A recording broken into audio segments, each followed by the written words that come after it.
to do the lucky draw. All right, everyone. Persevere. Good to have you back. And David Weiss, our guest. Flat Earth tonight. All right, Flat Earth. I know this is a controversial topic, but we're going to enjoy it, and we're going to enjoy it large and in charge tonight, and as fun and as professional as we always do. Hey, sweet Donnie C., thank you for joining us. Really do appreciate it. We are 45 seconds away. Great way to support this show, everyone, is by going to our YouTube channel like you're on right now, hitting that subscribe button or thumbs up, thumbs down. So Super Chat is open as well. And doing a little shopping at the SOR Vault, which is facebook.com/the SOR Vault to do your shopping. We really appreciate all the support. Trust me, those shirts will get out. I'm harassing her every day, man, to hurry on up. Hey, gorgeous Ann, how are you? Stunt Brat, you're looking lovely tonight. Cat Chaser, thank you so much for that Super Chat. I really do appreciate that. You are the best. Really, seriously, you are. And we're going to get going here in about 10 seconds. We're going to have a fun show. Sit back, relax, turn up the woo meter, because we're in for a good one tonight, ladies and gentlemen. David Weiss is our guest, and let's get this thing going.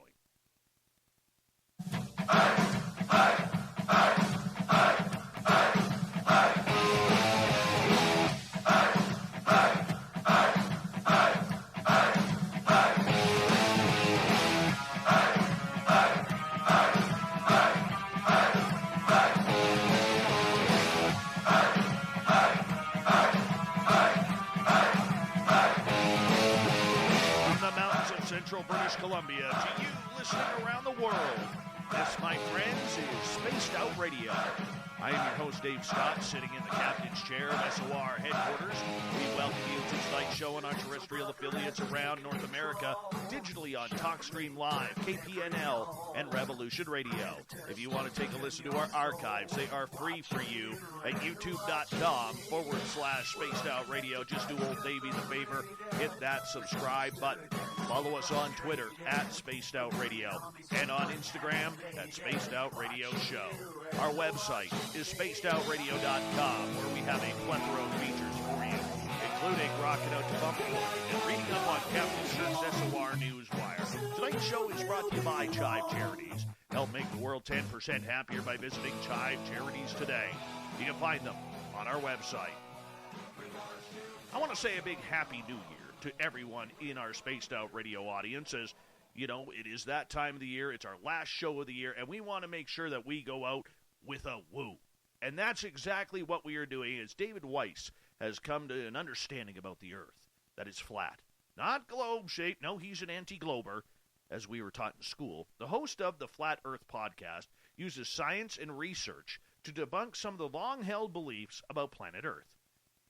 Yeah, he covers the solar eclipses, gravitational pull of the moon and the oceans and tides, airplane flight paths, Antarctica, NASA images, the firmament, the horizon, and predictive programming. He also explains why flat Earth is not accepted by the mainstream and why more prominent leaders and celebrities are reluctant to publicly support this theory. Then at the bottom of hour number 3, I will bring you the SOR Newswire, brought to you by Paranoia Magazine.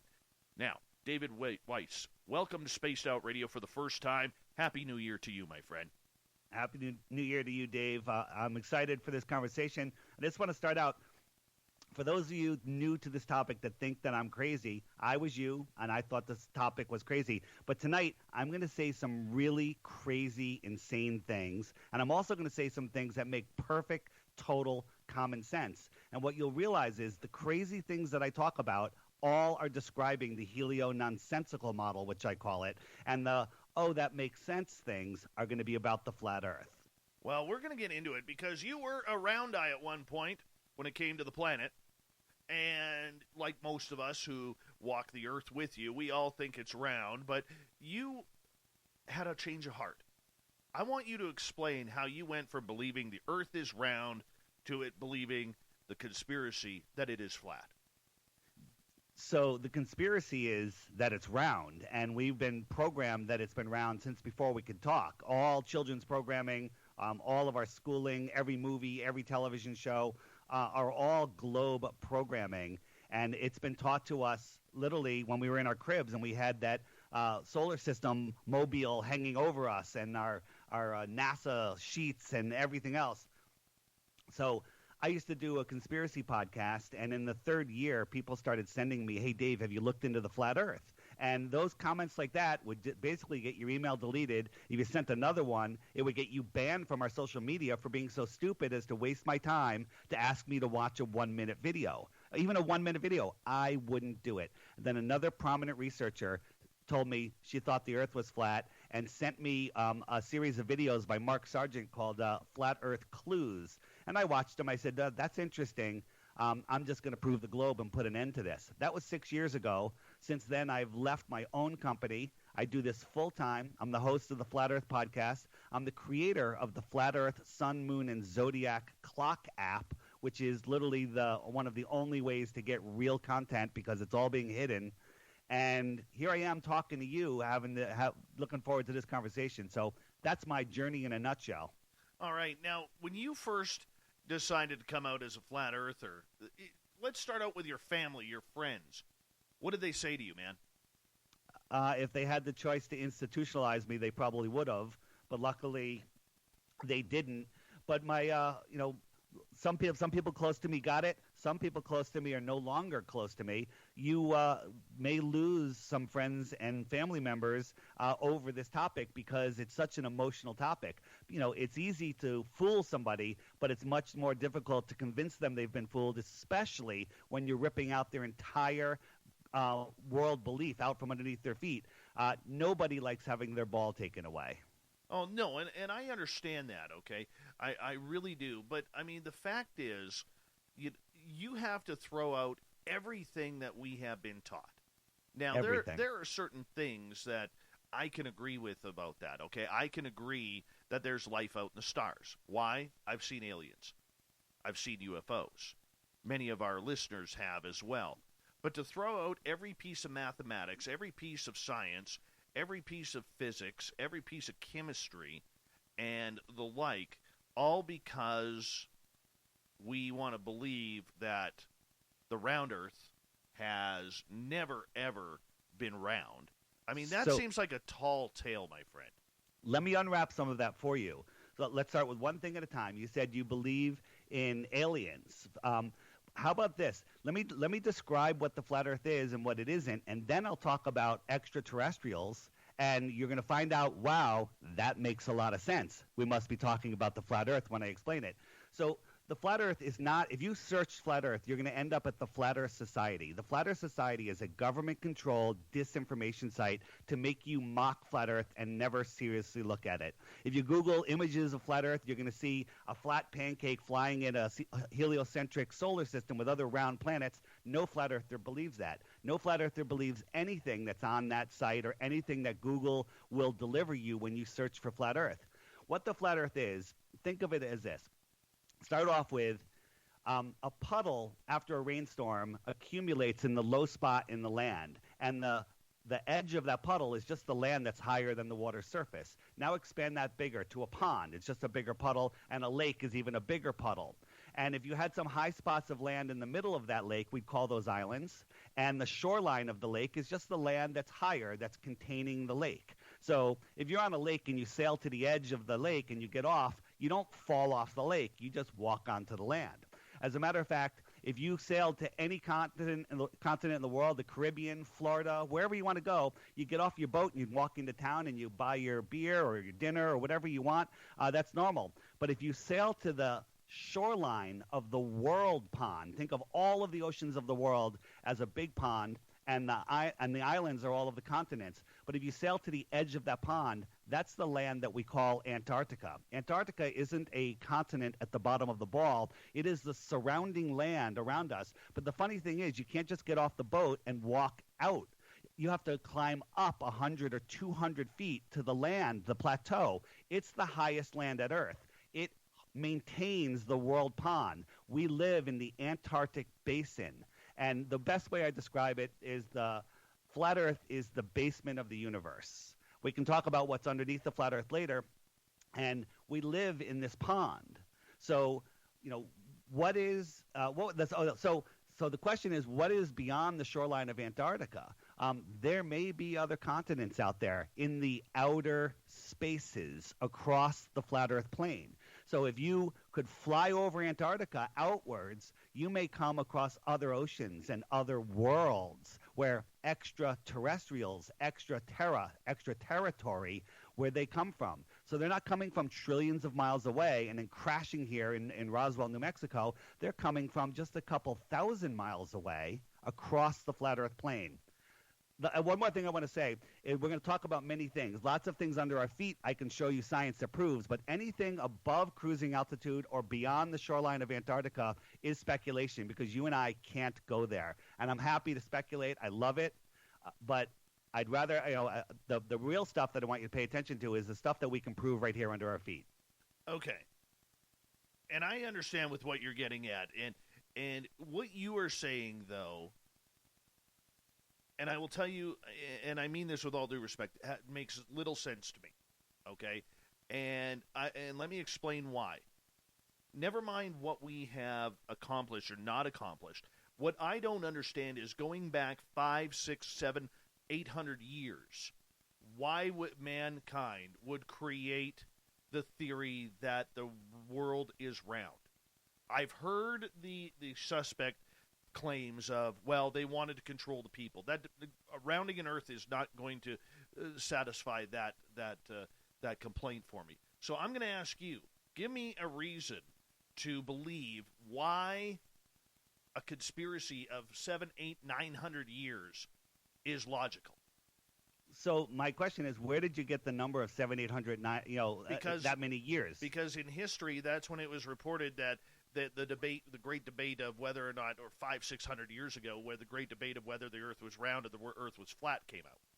So I'm gonna tell you a couple things about history, his story, where the rulers of the world make up the history. So do you know the story that they teach all the kids in school, at least in the United States, about Eratosthenes, how he, with sticks and shadows in ancient Greece, figured out the sphericity and the size of the planet within 2%, according to Carl Sagan?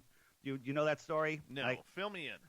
So the story is in Greece 500 years ago, or whatever how many 100 years ago it was, he noticed that on a certain day of the year he could see the sun's reflection at the bottom of a well, and that way he knew that the sun was directly over us. And at the same time, 500 miles away, he could have a vertical stick, and that stick would cast a shadow.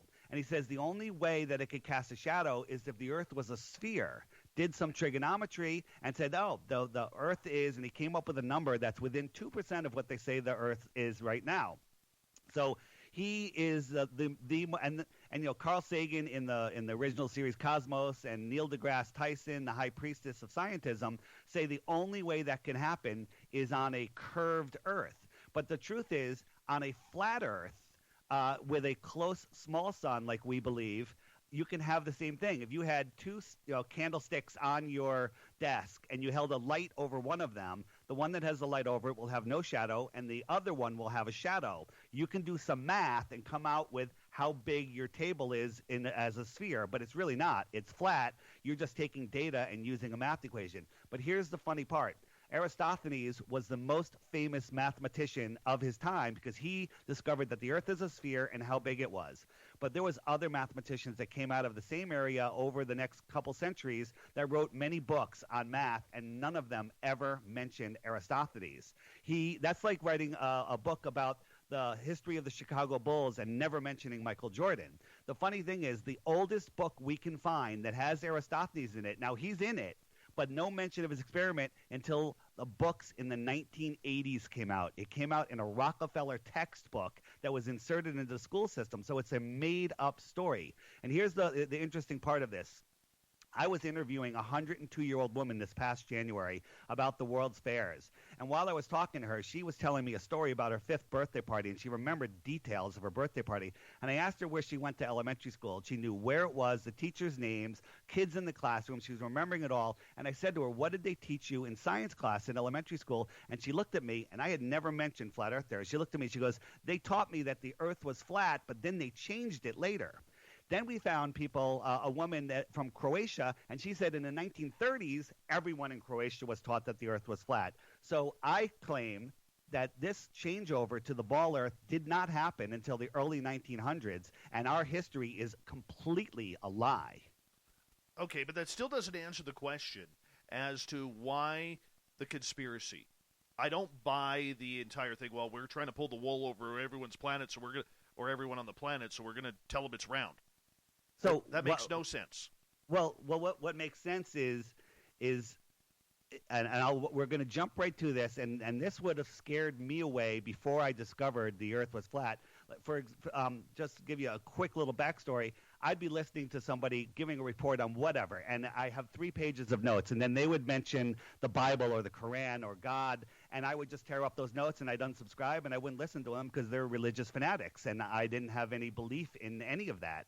But then when I was forced to challenge the flat Earth model and try to prove the globe, I realized that we're not a random accident that just evolved and lightning struck and created an amoeba and the whole story of evolution. I realized that this Earth that we live on is intelligently designed and in such an amazing way, and that we are intelligently designed, and that tells you right there that there's a creator. So I believe, and there's tons of evidence to this, that they are literally trying to hide God. Now, there are plenty of people that have found God that think they live on a ball Earth planet, but if you don't, if you think that you live on a ball flying through infinite space, lost, spinning out of control in 4 different directions at once, you in a distant God or godless universe, you're lost and you can't make proper decisions.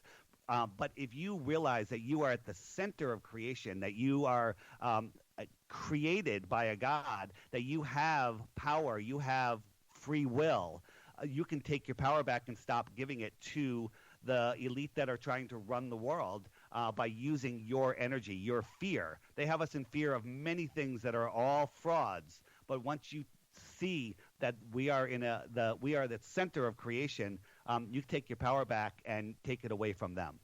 Okay, so what shape is the planet?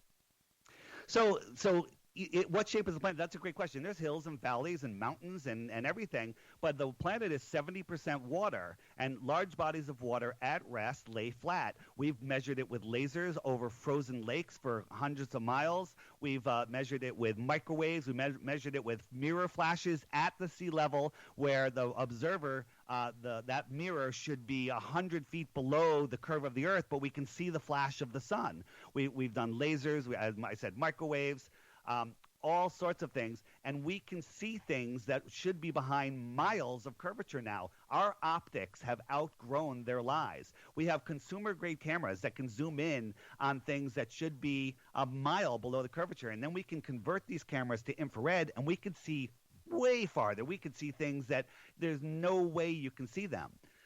There's many examples of this, scientific examples. When you watch a NASA rocket go up, it goes out over the Bermuda Triangle, and it goes down. If you watch it in person, that's what you see. If you watch it on TV, you see a whole different thing. But there was an amateur rocket called the Go Fast rocket that was launched in Arizona, and it went up really fast. It went up 73 miles, and at 73 miles, it went kerplunk, like dropping a stone in a pond.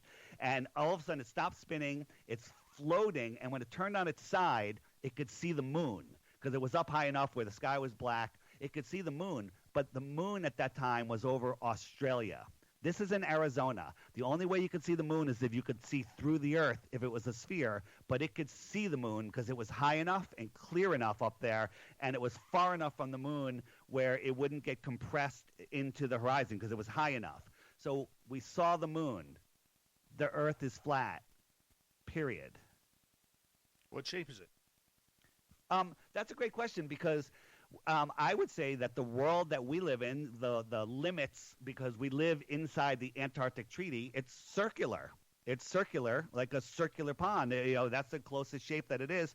If you, in 1957, all of a sudden, all of the countries of the world got together and said, we must sign a treaty for environmentalism. Before environmentalism was even a word, they signed a treaty in 1957 that said nobody can explore Antarctica independently because we must save the penguins and the ice. Nobody can drop a cigarette butt on the ice or it'll be ruined forever.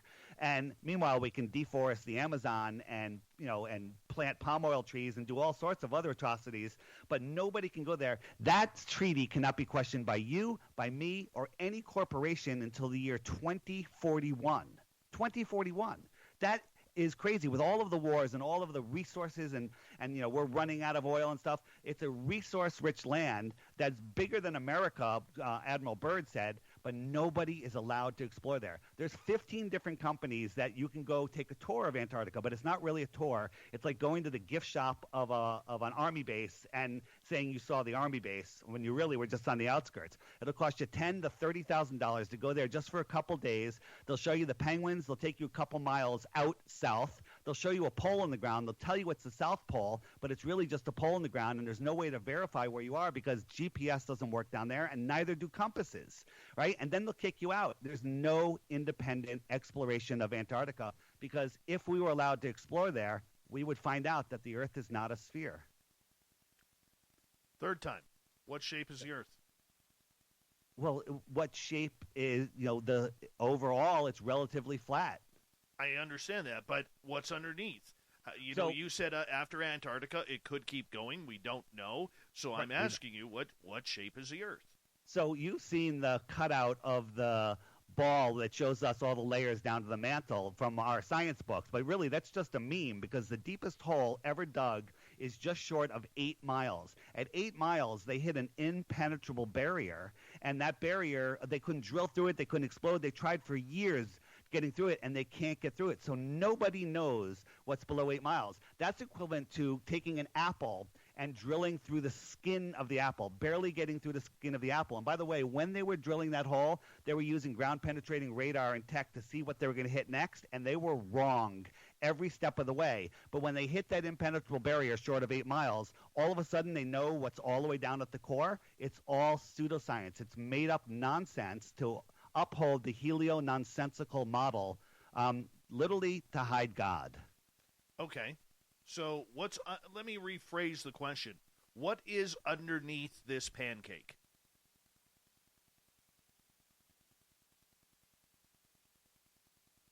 Hello? Can you hear me? I'm there. I'm sorry. I accidentally muted myself. Oh, that's okay.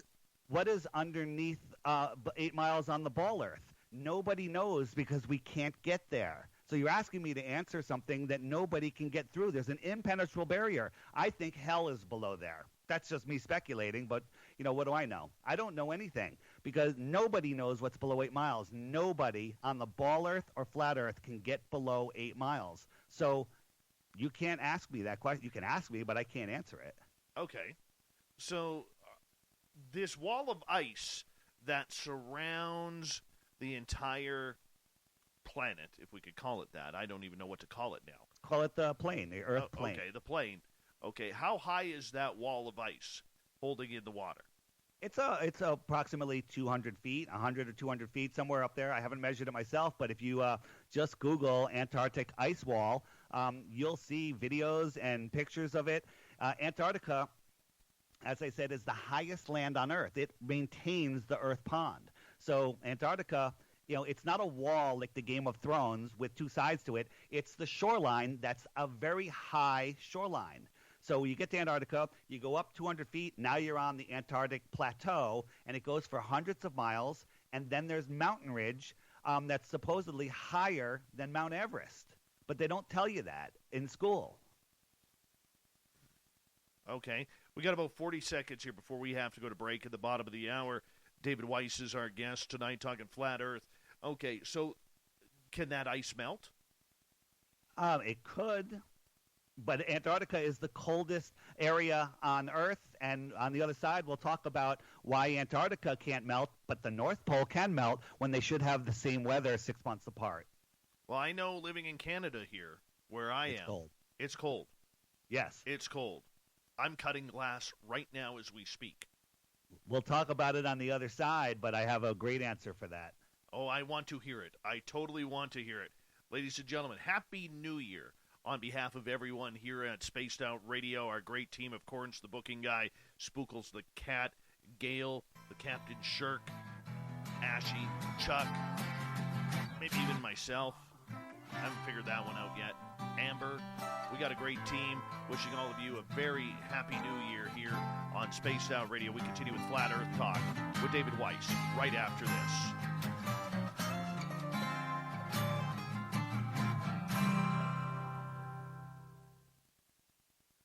That's a good first half hour, David. I'll give you a few claps for that.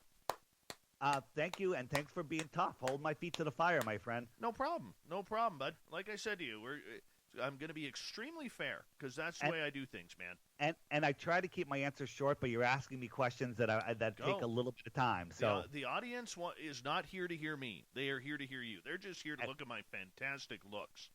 Anytime if I'm going on too long, just hold up a finger and I'll wrap it up as fast as I can. But I try to keep it short because I like a lot of back and forth. Not a problem, my friend. We're doing great.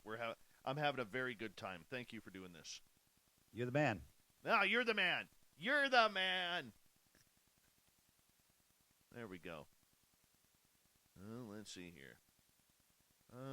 Hey, Paul. And if you can plug my app, the Flat Earth, Sun, Moon, and Zodiac Clock app, and I'll just tell people a little bit about it a couple times. That would be awesome because that's the way to really find out about Flat Earth. You have an app?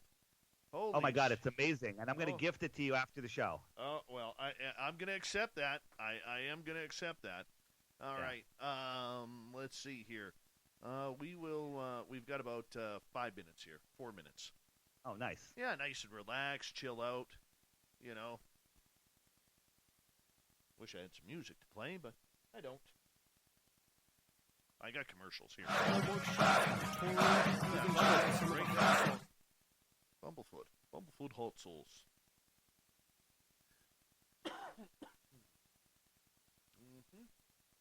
Yeah. Hey, Nate Foot. Are you sad because the Hallmark Channel is signed off the air right now? 416 Toronto Bitcoin. How are you, man? Chris Reap. Thank you, man. Happy New Year to you. Hey, Bisler. Good to have you. Well, let's see here. Derek, tired of ramen. I hope you're doing okay. You know, just breathe, man. Just breathe.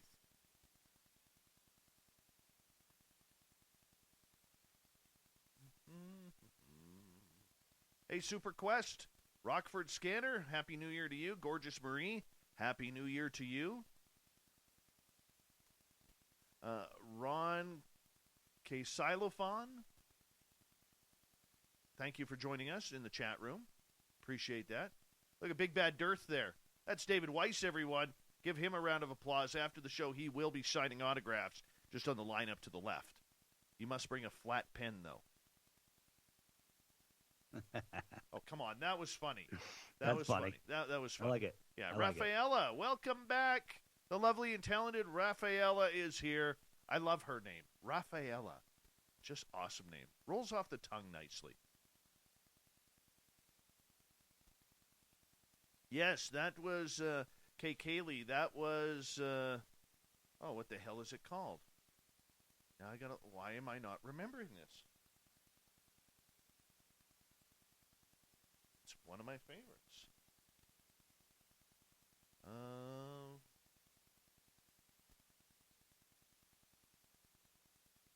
Why am I not remembering the name all of a sudden? How can I forget the name? Sintaku. Sintaku is the name. I will even post a link for it. 1 second here. We got about 90 seconds here, my friend. Got it. All right, bear with me here.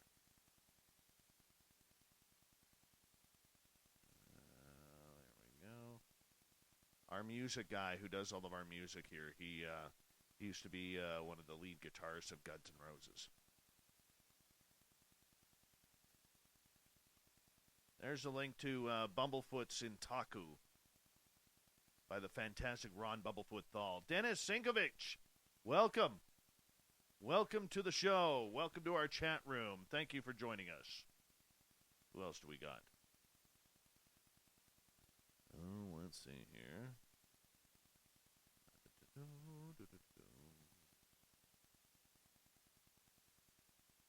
We got about 1 minute here, my friend. 1 minute. Flesh Wound, good to see you.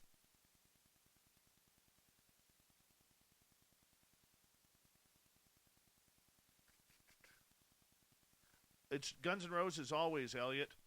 Guns N' Roses for everything.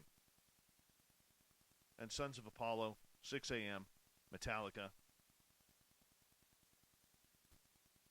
Showtime 787, good to have you here. Oh, hey, Ron from Israel, welcome, man. Thank you so much. We get to put Israel on the map now. Mark Salzman, good to have you here. Oob to Joe's Maine, you have aliens. D. Queen Beamy, welcome to Spaced Out Radio. We're on in 10 seconds. Thank you, BBD Warrior, Cat Chaser, and Sweet Tammy Finnegan for the Super Chats. It's a great way to support the show. Don't forget to give us a thumbs up and subscribe today.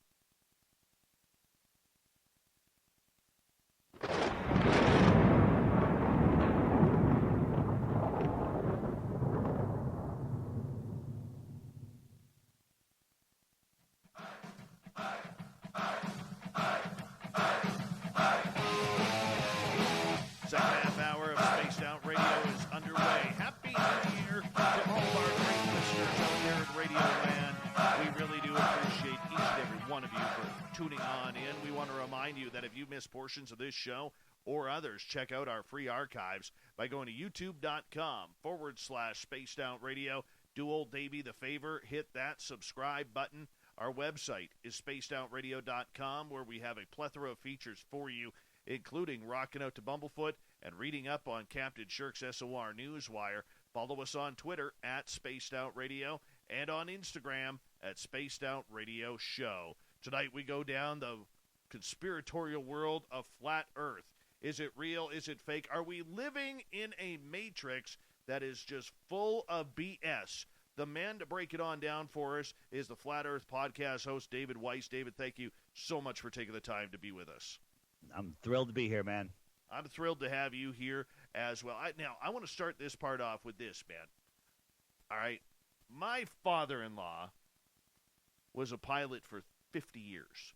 Flew his last 25 with Air Canada.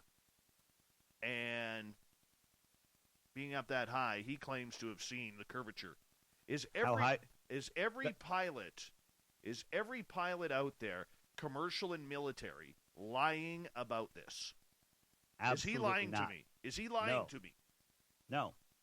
So how high was he flying? You know, planes fly at 35,000 feet. Maybe some of the, the long distance flights from like Santiago to Australia fly at 40,000, even 45,000 feet. The Concorde used to fly at, I think, 60,000 feet or whatever that was.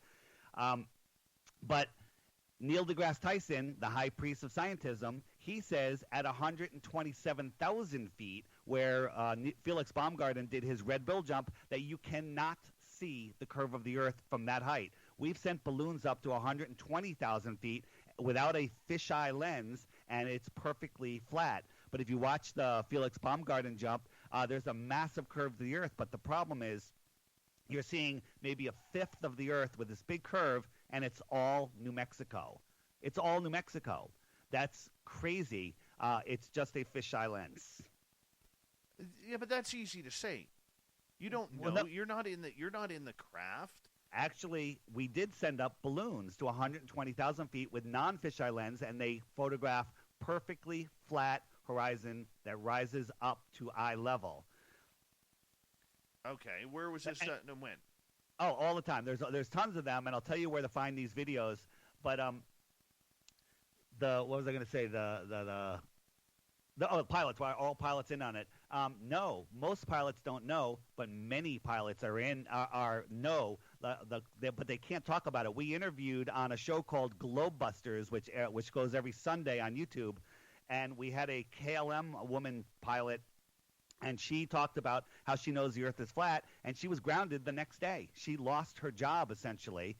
And so pilots that come out publicly, they get grounded. The Qantas pilots have told us off the air that they openly talk about it in their lounge amongst each other, but they can't openly talk about it. So pilots are using GPS, following compasses, and they think that the Earth is so big that they're flying over a curve, but there's so many things that prove they're not flying over curve. Pilots use a gyro that maintains rigidity in space without the effect of gravity. So when the plane turns to the right, the gyro stays level with the Earth. so the plane knows how to level out. If the Earth was a sphere, the pilot would have to nose the plane down like a mile every 2 minutes just to follow the curve of the Earth. But pilots don't do that. They fly straight. They follow their gyro. Airplanes fly over the Earth plane, flat and level. Okay, would that not be, if you're on autopilot, which most airliners are, when they hit a certain altitude and speed, the pilots are not even flying the aircraft. The computers are, so the computers would make adjustments on the aircraft to adjust the altitude and the attitude of the aircraft, would they not? So when you're flying in an airplane for a long time, you could be sleeping, and then when the pilot says, all right, it's time to start our descent into the airport, they start a very gradual descent. Not a mile every 2 minutes, just a gradual descent, and you'll wake up, go, oh, we're going down, and the pilot comes on, we're making our descent, we'll be landing in 35 minutes or whatever. You notice that. If the pilot was nosing down a mile every 2 minutes, you would not only notice it, you'd probably throw up. The airplanes fly straight and level over the Earth plane. Think about this. I'm going to give you. We're gonna take it off of the impossibility of airplanes on a spinning globe. The Earth, they tell us, is 24,901 miles around at the equator. It spins around once per day, so it's going over 1,000 miles an hour. So if you're in Ecuador on the runway, not moving, you're moving eastward at 1,000 miles an hour. You with me? On a spinning globe. I'm with you. Okay, now if there's another airplane sitting exactly at the North Pole, is that going 1,000 miles an hour? No, it's not. It's just sitting there doing a 360 in place, if it's right on the axis of rotation, once every 24 hours. So it's not moving at all other than spinning. That airplane takes off, flies to Ecuador, and wants to land on a north-south oriented runway. The problem is that runway is moving sideways at 1,000 miles an hour. How is that plane going to land on that runway? And you can't say gravity is speeding up the plane on the way over, because that's ridiculous. That's the only excuse you can make, but it's a ridiculous one. Remember I said at the beginning, I'm going to say some crazy things? That's the globe model. Are the other planets out there? Are they flat? So the only images, there are no photos of planets or Earth from NASA. NASA says they only use the word images and pictures, because images and pictures are not photographs. And the only images that we have of these rocky planets that can inhabit life come from two sources, NASA and Disney. And Disney is more credible than NASA at this point. So if you look into the sky, and right now this time of year we had this great alignment. All the planets are in the sky. The planets, which used to be called wandering stars, they're brighter than any stars, right? So these dusty, dirty planets, the dusty, dirty gray moon is reflecting sunlight back to Earth so bright you can read by it. It can cast shadows on the ground. When you look at Mars, it's bright. It looks like a piece of the sun with a red tint. Okay, that is impossible because there's a thing called the inverse square law of light. So if you're looking at the moon, on a full moon, you're away from the city, you can navigate, you're casting shadows on the ground, you can read a newspaper. Not that you should ever read a newspaper, but it's bright enough to read a newspaper. You agree? A full moon. It's bright. It's bright. It brightens up the day. Yeah. So you can see. But let's just assume, and we're going to give the moon every benefit of the doubt, the heliocentric moon. We're going to say the brightness of the moon on a full moon night is 1 lumen, right? A lumen is a measurement of light. 1 lumen, that's like a candle, I think, is even more than 1 lumen. But we'll just say it's 1 lumen. And the inverse square law of light says every time you half the distance to a light, it gets 4 times brighter. So if you went halfway to the moon, that 1 lumen is now 4 lumens. And if you went half that distance to the moon, it's now 16 lumens. If you went half that distance, it's now 64 lumens. And you keep halving the distance until you're 100 miles from the moon, and it's something like 10 million lumens. So for us to see the moon, the brightness we see it, it would have to be somewhere, in the millions of lumens, which would basically melt your eyeballs. But when we saw the men on the moon, on the lit moon, it was a dusty, dirty gray ball, and you'd have to believe that light is reflecting all the way back to Earth. Everything about the moon doesn't make any sense at all. If you look at the moon, it's being lit, they say, by a single source light, the sun. When you light a sphere with a single source light, there's a hot spot in the center, and then it fades out to the end. Go out and look at the moon right now. We're close to a full moon. It is lit edge to edge equally, kind of like it's its own light. So we believe that the moon and the things that we call planets, the lights that we call planets, are emitting their own light. The only thing we can honestly say about anything in the sky other than known aircraft is that they're lights. We don't know how big they are. We don't know how far they are without taking wild assumptions. Some would say yours is the wild assumption, though.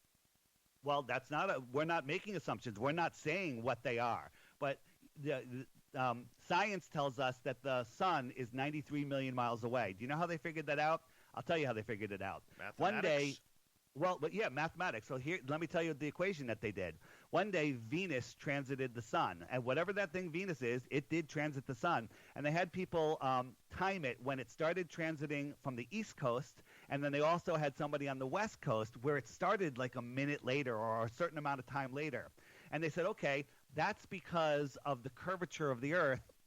And they said, okay, Venus is about the same size as Earth, and it took this long to cross the sun. So they did a lot of math, and they said, okay, they can triangulate. And they said, well, that means the sun is 93 million miles away. That's math. It was amazing math. The only problem with that math is they started out with an assumption that Venus is the same size as Earth. Venus could be the size of a basketball, and it could be 10 miles in the sky. I don't know what it is or how far it is, but they assumed that it was the size of Earth. That's like me saying, all right, you have $1 million in the bank account. I'm going to double it every day for 4 days. So tomorrow you have $2 million, and then the next day you have $4 million, and then the next day you have $8 million. So you have $8 million in the bank. Well, that's because I assumed you had $1 million in the bank. It's a ridiculous math equation. We don't live on a math equation. We live on a flat, stationary plane. All right, David Weiss, our guest tonight on Spaced Out Radio, talking flat Earth. So, obviously, you don't believe in the space program. You don't believe we've gone to the moon. You don't believe we have astronauts on an international space station, correct? Well, belief is the enemy of knowing. Once you look at things, like if you catch NASA lying outright, undisputably lying, then everything unwinds. If you look at the space station, we have not 1, not 10, not 50, hundreds, if not thousands of videos of NASA faking weightlessness in space, hanging from wires, getting caught in their wires, green screen glitches, all sorts of stuff, which is undeniable. But once you see it, they're faking weightlessness on the ISS. They're faking everything. What's the purpose? To make you think you live on a ball. The whole thing is to make you think you live on a ball in a infinite universe, that you are insignificant, flying through space with no meaning whatsoever. Well, I think I have meaning. Well, as I said earlier, there are plenty of people that have gathered their thoughts and realize how they are important and believe in a creator, or even don't believe in a creator. That's fine, and that have done a good job. You are doing what you love, and you look like you're enjoying your life. That's awesome. But you're missing where you are. You're missing God's creation. Now, I keep mentioning God. Some people have a big problem with that. I used to have a big problem with that. And I'm not even saying who God is, what God is. I'm not saying anything. All I'm saying is there is a creator, and you have to figure out who he is, or who it is, or what it is. I'm not saying that for anybody. No, I have no problem with that. I'm a believer in God. Well, I'm just saying that because there are a lot of people that aren't, and I was one of those guys. So I know there's a creator, and I believe there's a verse in the Bible, and again, I'm not a Bible guy, but it says that if you see God's creation, you can't deny God. And that's what brought me here, because I saw the creation. I know there's a creator, so now I can no longer deny God. Don't ask me who God is, what God is, or anything like that, because that's a personal journey anyone else has to take. All right, let's move on here. Now, getting back to space and satellites, if there is a bubble over top of us, like many flat Earth people believe, do we have satellites up there? So do you know that NASA is the largest user of helium in the world? They own most of the helium companies. Do you know that they launch satelloons, satellites up to 8,000 pounds out of Antarctica daily? There's tens of thousands of them in space. If you just Google NASA satellite balloon Antarctica, you'll see tons of videos of them launching these satellites that go and float over the Earth for over a year at a time. We've interviewed, ex-military guys that talk about the satelloon retrieval program, where they capture these things in air before they crash. And by the way, they've been crashing all over Earth, and these teams come and pick them up as fast as they can. But people with their cell phone cameras have been getting, video of them. They crashed. The one crashed in Brazil not too long ago. But why isn't NASA telling us about these programs? It's out there. You can find the information. But, we fund NASA $60 million a day. How come they're not telling us about this? So the whole the whole idea of these satellites falling around an Earth that is spinning, twirling, orbiting, and rocketing through space, and these things are somehow following it on these three different curved trajectories is it actually just insane when you actually think about the logistics of it. It's an impossible. Orbiting a falling object around a spinning ball is just a math equation. There's nothing more to it. Okay, so how do we get signals from one end to the other? So if the planet is that, if the sphere, the plane, the Earth plane, okay, is that big, how do we get the signals to the planets? So when you say the signals, there's cell phone signals, there's internet connection, GPS, ground positioning system, I call it. I'm going to explain. There's a network of undersea fiber optic cables, and you can pull up the map of it, and it shows all of these cables that connect all of the continents. The funny thing is, it doesn't connect like Santiago to Australia. It actually connects Santiago all the way up to the United States, all the way over to Europe, and then all the way back down to Australia. And that's because the Earth is flat, and that's a straight line on the flat Earth map. So that they say that covers like 95 or 99, I think 99% of all communications. Now, there are some communications that probably use these balloon technology, but I don't even think that might not even be the case. There's also a way, we believe, and I think it's provable, that you can bounce signals off the firmament to go farther. It's not because of the curve of the Earth. It's just because the perspective just smooshes everything together, and radio signals can't push through the atmosphere. But if you bounce them off the firmament, that's one way to do it. Here's the funny thing about GPS. GPS doesn't work in the southern oceans. GPS doesn't even work between California and Hawaii. GPS does not work over the middle of the Amazon jungle because there's no cell towers there. There's no radio towers there. When you fly from California to Hawaii, when you're 100 or 200 miles offshore, your plane goes into approximated mode, and it does a math calculation to guess where the plane is, and real GPS and radar doesn't pick it up until it's like 100 or 200 miles off of Hawaii, because there's no signal out there. If the Earth was surrounded by these satellites that are buzzing around like a bunch of bees, there would be GPS everywhere, but there's not. There's no Sirius satellite radio, only works near land. It doesn't work out in the middle of the ocean. GPS doesn't work in the middle of the ocean. Now, GPS does work in some areas where there's definitely not a cell phone signal, but that's because it's using a completely other frequency. What GPS is the old LORAN system, which was before computers, before all of this stuff, or before home computers. The LORAN system is a tower-based coordinate system that you look up these 8-digit numbers and you look on a map and it crosses them over and says, okay, I'm here. I used to use the LORAN system on a boat when I was younger, but then all of a sudden computer graphics came out and they just laid a map over it and they called it GPS. It's complete and total nonsense. If you try to Google images of satellite in space, you just get cartoons. There's no photos of satellites in space. Supposedly there's 30,000 satellites up there, but nobody's able to photograph one from the ISS, from the shuttle, from any space mission, from no satellite has ever seen another satellite. It's all nonsense. Okay, so what are all those little lights that we see going across the sky?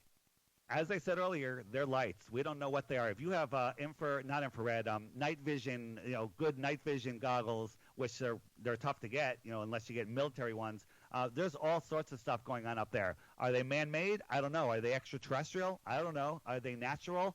I don't know, because they're just lights, and I can't prove any of it. But they're not satellites, and it's scientifically we can prove that they're not satellites. There's a thing called the angular resolution limits of your eyes. Okay, that means when something gets so small that its arc size is less than 0.02 degrees, your eye can't see it even if it's there. Okay, so let me explain what that is. If you have a 747, which is about the size of a football field, which is about the size of the space station, a 747 flying at cruising altitude goes from this giant plane. If you've ever seen one, if you ever stood next to one, they're really big, and at cruising altitude, it's the size of a pencil eraser held at arm's length, right? It's a little spot in the sky. So if you doubled the height of that, its angular size would be so small you couldn't see it. The problem is the space station, the supposed space station, is 50 times higher. It's scientifically provable impossible to see something that small that far away. But if you get a ISS tracker, you will see a light that cruises from horizon to horizon at ridiculous speeds. And then the other thing is, if it's going like over Connecticut, where I live, and it's heading to California, well, upstate New York and Chicago should see it next, but they don't. Like, where you see it, it's very strange. So again, what is the ISS in my opinion? I say it's another luminary, kind of like a wandering star, just on a faster path, and I don't know what it is. I like to geocache. Do you know what geocaching is? Remind me, please. It's a GPS scavenger hunt game. All around the world. You can find them anywhere. There's about 8-10 million hidden around the world. I got 5 hidden around my house. How does that work for me if GPS really doesn't beam up to a satellite with coordinates? Works with cell towers and radio towers, that's all. What if I'm not near them? They go pretty far, If you're not near them, if you're in the middle of the desert, you can't play a geocache game. If you're in the middle of the Amazon or a couple hundred miles offshore where there's no islands that have civilization on them, you can't play it. That game will not work. I live in the middle of the forest of British Columbia. Do you have any cell service there? Any radio? Can you get a radio signal there? Yeah, there are areas near my house. If I go about 25 miles southwest, there's no towers, no radio signals. Well, there's our GPS towers. Do not. There are towers that just do GPS, ground positioning. That's all they do, and so it may work in areas where there is no cell service. They have it all over. GPS pretty much works across the United States, but you can't get signals in very remote areas. I don't know exactly in the United States. I haven't checked if there's areas that it totally doesn't work. But I know that when I'm flying to Puerto Rico, as soon as I'm 200 miles, 100, 200 miles offshore, there's no more satellite service for Sirius satellite radio. So, that tells me that these satellites aren't buzzing around the Earth. Now, there's people, my grandfather, my father, my son works at a satellite company. Yeah, they're making satellites. They're sending them to NASA. NASA's telling you they're going up in rockets, but they're really going up in balloons. All right. In hour 2, we're going to get to questions from our audience because I see they are starting to line up here on the show. And I'm curious to see what the audience is going to ask you, my friend. I really am. And they're pretty brilliant. So I expect some really good questions. And I see my buddy Mikey has already peered on in. And I'll ask all of you to wait until after the break if you're in one of our chat rooms or on Twitter at #SpacedOutRadio to hang on out. And after the break, type your questions in capital letters so it's easier for me to find them. It's just that easier. David, I'm having a great time with you tonight, man. I really am. I don't get it, but you seem like a hell of a good guy, and I'm having a lot of fun tonight. Thank you. All right, when we come back, I'm going to tell you about my app, the Flat Earth, Sun, Moon, and Zodiac Clock app, which will help you find the truth, and then you can make up your mind for yourself. For a minute there, I thought you were going to say you were going to tell us about your ass, but, that's maybe flat as well. I don't know, my friend. I don't know, but we'll check it on out. By the way, a special happy birthday to a good friend of mine who is listening in. Jamie, happy birthday to you. all the way down in Las Vegas. Much love and big hugs from everyone here at Spaced Out Radio just for your birthday wishes. David Weiss, Flat Earth. We continue on in hour number 2 of Spaced Out Radio right after this.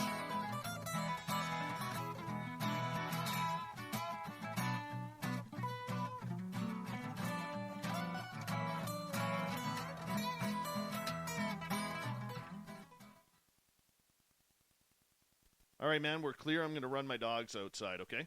All right, I'll be right back, too. Be right back. We all know on Spaced Out Radio we love a good beard and mustache. So why not take care of your facial hair with Mighty Moose Beard Oil? Made in Canada, we're taking care of beards and stashes around the world. We use 100% natural ingredients with our oils and balms to make your whiskers feel silky smooth. Use promo code SOR2019 at MightyMooseBeard.com today.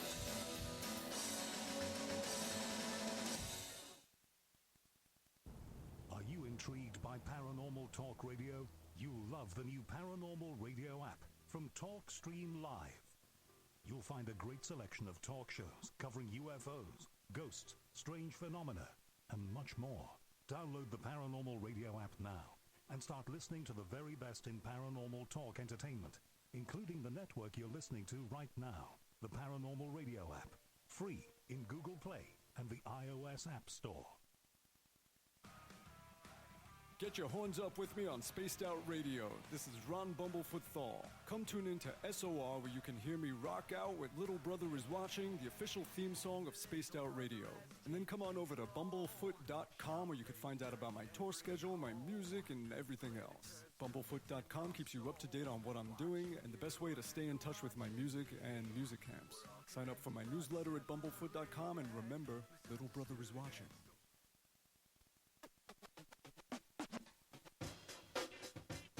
The SOR Vault is open for business, and we have some cool swag for you to pick up. All you have to do is head over to our website and click on the SOR Vault.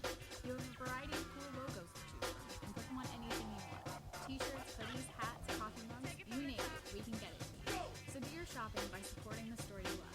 Get your Spaced Out Radio swag at the SOR Vault today. Take it from the top. Go!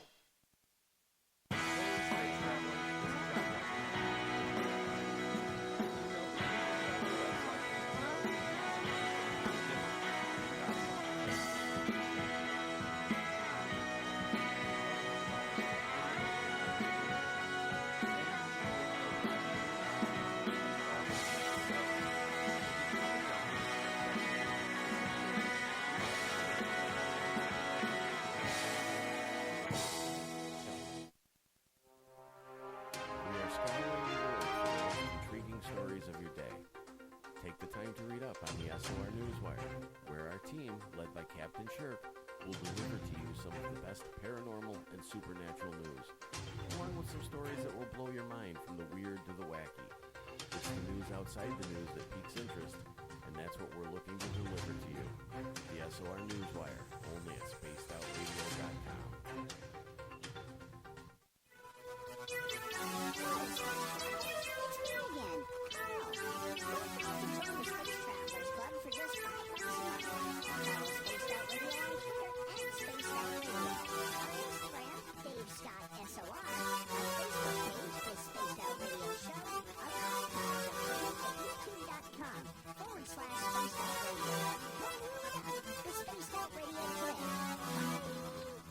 All right, I'm back. We got a couple of minutes. So apparently, I give Jamie a shout out on the air, and she didn't even hear it because she walked out of the room at that time. So Jamie, happy birthday from all of us at Spaced Out Radio. We love you. Stay beautiful. And you don't look a day over 25. A day over 25. I'll go there, if you don't mind. Throwing some kisses at you. Mwah, mwah, mwah. There you go. All right. Just wait till the commercials are ending before you start posting your questions, if you don't mind. Hey, Mongoose McQueen, welcome. Dutch from Mighty Moose Beard Oil. Here he goes. You can get from our sponsor right there. Oh, let me turn that around. either the winter blend or the original. MightyMooseBeard.com is the website. Gary the Dutchman will take care of you. Remember, all the prices are in Canadian dollars. So if you're spending $20 with Gary, you're only spending about $16.50 American. Good deal. He'll take care of the shipping, and it's all good. Use promo code SOR2019. I really don't know if Gary will take care of the shipping or not. Excuse me. Talking all day on the phone. And, yeah, there we go. David Weiss is our guest. We got him back here. And are you there, Dave? Or you got us on mute? No, I'm here. All right. Prices on beard oil goes up to $20 January 1st. Exactly. Get your deals in now. See, Dave, you need a nice beard like this. You do. That way I saw you oiling it up earlier. Oh, yeah. It feels beautiful. It smells great. And by the way, for the women out there, beard oil actually works to keep split ends away, just so you know. So it may say beard oil, but it's actually hair oil, and it's very good for you, very healthy. All natural, no chemicals. Just like that, man. Just like that. SOR 2019 at MightyMooseBeard.com. That's from Gary the Dutchman. And he is Dutch, by the way. All right, big thank you to everybody who's donated to the Super Chat tonight. Gil, thank you so much. BBD Warrior, Cat Chaser, Tammy Finnegan. Appreciate the love and support. If you're new to this channel, as we got a lot of new people in our chat room tonight, make sure you hit that subscribe button. We're trying to hit 10,000 followers and subscribers here, and do a little shopping at the SOR Vault, which is facebook.com/the SOR Vault, and you can pick up your t-shirts there. Here comes hour 2.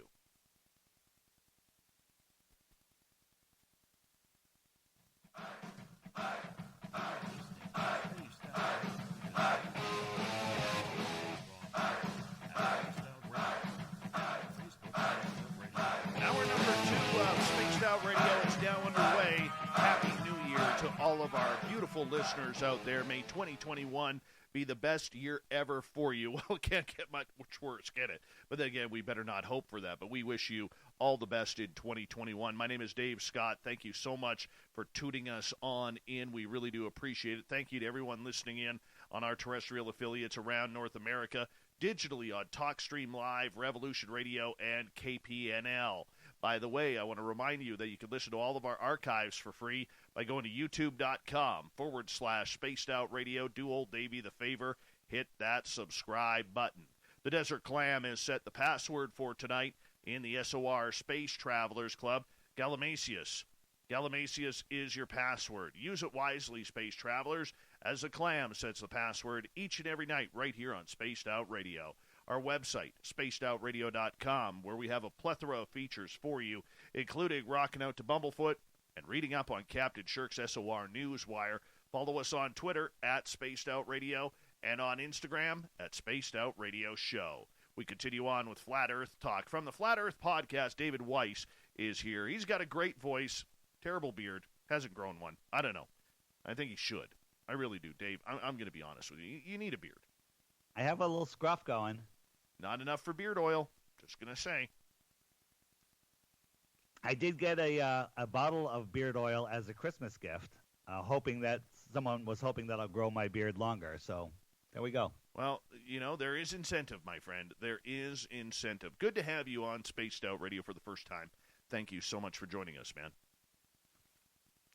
Thanks for having me. Glad to be here. I just want to talk about, a way to search Flat Earth. As I said earlier, if you search it on your own, you're going to get fed propaganda. Google doesn't want you knowing what this stuff is. So I created an app. Oh, boy, here he goes. He's in it for the money. That is not the case at all. I walked away from my own company that I was making plenty of money to do this because I feel this is my calling. And I want a future for my kids. And we can get into that. But it's called the Flat Earth Sun, Moon, and Zodiac Clock app. And what it does is it feeds you a new video every day, and I say take the Flat Earth app challenge. Watch that one video every day for 2 weeks, and I do short ones during the week, longer ones on the weekend. And after 2 weeks, or within that 2 weeks, you too will lose the respect of your family and friends because you'll become a Flat Earther. The app also shows you how seasons work, how time zones work, how the sky is a perfect clock. The sun keeps track of the hours and the days. The moon keeps track of the weeks and the months. And the Zodiac, the stars, keep track of the seasons and years. And the one way they fooled us is somebody back whenever said, hey, we got a clock. Better make it go around twice, because if it goes around once, they're going to figure out that it's the sky clock, and that's impossible in a heliocentric model. The sky is a perfect clock. So if you go out tonight, right now, anytime, look at the stars, chart them where some of the stars are. Next year, same night, go out, same time. Those stars are in the exact same position. That proves that we're not traveling billions of miles through space every year, every decade, or whatever, because the stars repeat themselves again and again. Solar eclipses repeat themselves every 18 years and I think 11 days or something like that. There's 2 cycles. They repeat themselves. There's a Antikythera mechanism that was discovered underwater that they x-rayed and they figured out what it was, and it's a 2,000-year-old device that calculates the position and the solar eclipses, the position of the sun and the moon and some of the planets to perfection, and it's on this Soros cycle, it's called. There's 2 different cycles. So if somebody asks, hey, can you predict eclipses and where they could be seen on a flat Earth, NASA doesn't even do that. They use this one guy that uses this old system to tell them when the eclipses are going to be, and they repeat themselves again and again and again, so they're easy to predict. All right, let's go to the questions from our audience right off the bat here. And we'll go to Mike here in British Columbia, and he is asking, David, can you explain an eclipse?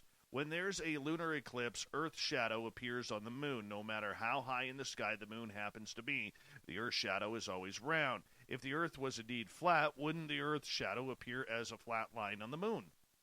This is programmed response number 7B by Bill Nye, the lion guy with the bow tie, where he shows you like a quarter as the eclipse, a coin, and he turns it sideways. Look, it would make a line. Only a sphere can cast a curved shadow. But in fact, that entire thing is a lie. Assuming that we're seeing a shadow on the moon from another object is an assumption.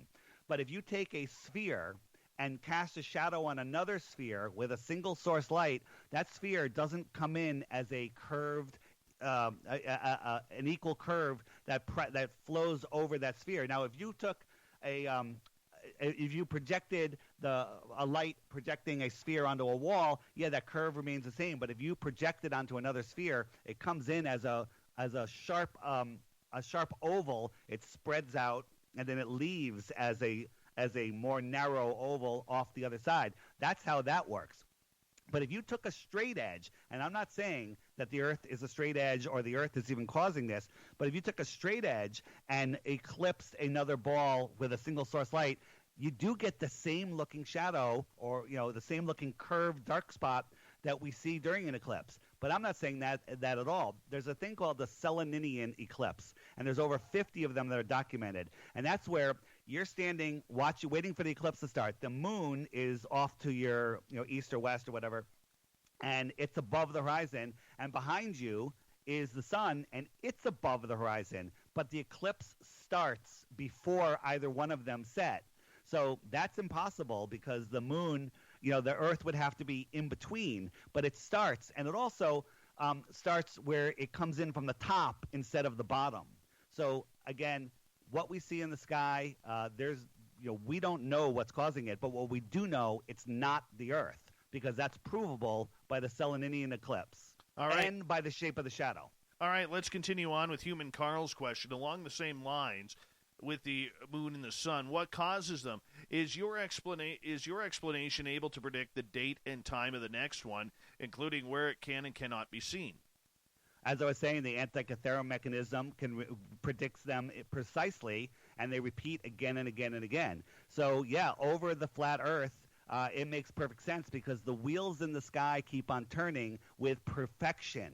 But in a heliocentric model, where you have in our solar system alone over, I think, 80 different, bodies, including all the moons, all swirling around each other like beehives, where none of the gravity affects anything else. Like, we're falling around the sun, and the sun's holding on to us. which is ridiculous. And the moon is falling around the Earth, and the Earth is holding onto the moon. But what happens when the moon is right in between the Earth and the sun? How come the sun doesn't rip the moon away from the Earth with its more powerful gravity, or even tug the moon just a tiny bit out of orbit?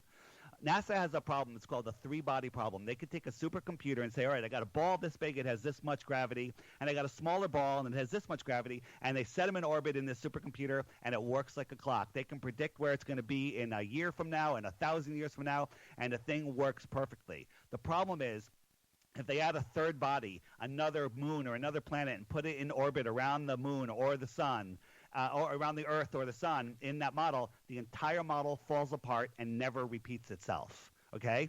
So that proves right there that gravity, the orbits are ridiculous. None of it makes any sense. The sky is a perfect clock that keeps perfect time. All of these things happen in cycles. And, they knew that this great conjunction was happening on the 25th or 1st or whenever it happened recently because everything works perfectly. If that great conjunction happened in a heliocentric model, everything would be out of whack. We'd all be dead. All right, David Weiss is our guest tonight on Spaced Out Radio, defending the flat Earth. That's where we are. Let's get to another question from Bombshell Bomber, who is asking, David, how do you explain time zones? If the Earth was flat, wouldn't we all be under the same time zone? So time zones prove flat Earth. The sun is small and close on the flat Earth. And now sunsets on the radio show are harder to describe, but what we're really seeing is the sun is just moving away. Like if you watch an airplane that's over your head and you watch it fly away, it's over your head, you're looking straight up, but within a minute, you're looking straight forward at it, and it didn't go down. It's staying at the same level. It's not going over the curve of the Earth, even if there was a curve of the Earth, but it's all due to perspective. And because the sun is a celestial object, it's above what I call the atmospheric deck of opacity. If there's clouds in the sky, within 20, 30 miles, those clouds merge with the horizon. You can't tell the difference because of the way your eyesight works. But even if there's no clouds, over 50, 60, 70 miles, the clear air becomes opaque. That atmospheric deck of opacity, the sun is above it, it just goes beyond it, and it looks like it sets from the bottom up. All right, let's continue on here. Bisler is asking, if there is a firmament, what holds it up? And what is beyond the wall of ice that would be on Antarctica? So again, we are speculating beyond where we're allowed to go, but I don't know. There's arguments. The firmament, in the Bible, it says it's God's looking glass. So some people think it's made of glass. Some people think it's made out of frozen oxygen. Some people think that it's just an energetic barrier. I don't know. I haven't been there. But if you look at, think about a pot of water that you're about to boil, and a bubble is stuck to the bottom of that pot. What that bubble is, there's a flat bottom to it. There's a high-pressure system with water on top of it without a physical barrier. So that's just a little example of how you could have a dome over us. And we believe that space is liquid, most likely water, primary water. There's water above us and water below us. All right. Well, if there's water below us, hold on a second. If there's water below us, how does it not fall down to wherever it would go? So again, we're taught that the water cycles of the Earth are done by evaporation, condensation, and precipitation, and that's how water moves around the Earth, but that's not the case at all. I mean, yes, that happens. That's secondary water. Primary water is deep below the Earth. This is why in California, where they're having water problems, no one's allowed to drill a well deeper than 300 feet, because if they did, they'll tap into primary water and they'll have an endless source of water. Muammar Gaddafi, the leader of Libya, he, when looking for oil, found an ocean of pristine water below the desert. He built the largest aquifer project in all of known history. He was pumping water. It took him 40 years to build. He was pumping primary water all over Africa from below the desert. Okay? And then when he was all done, the UN went in there and blew it up with depleted uranium bombs, because they can't have people having free access to water or free access to energy, because then they wouldn't be able to control the people. It's all about control, Dave. And here I thought it was about the gold standard, but we'll continue on here. Troy SR71 is asking, what causes ocean tides then? Why are they synchronized so reliably with our position of the moon and the sun in our sky? Excuse me.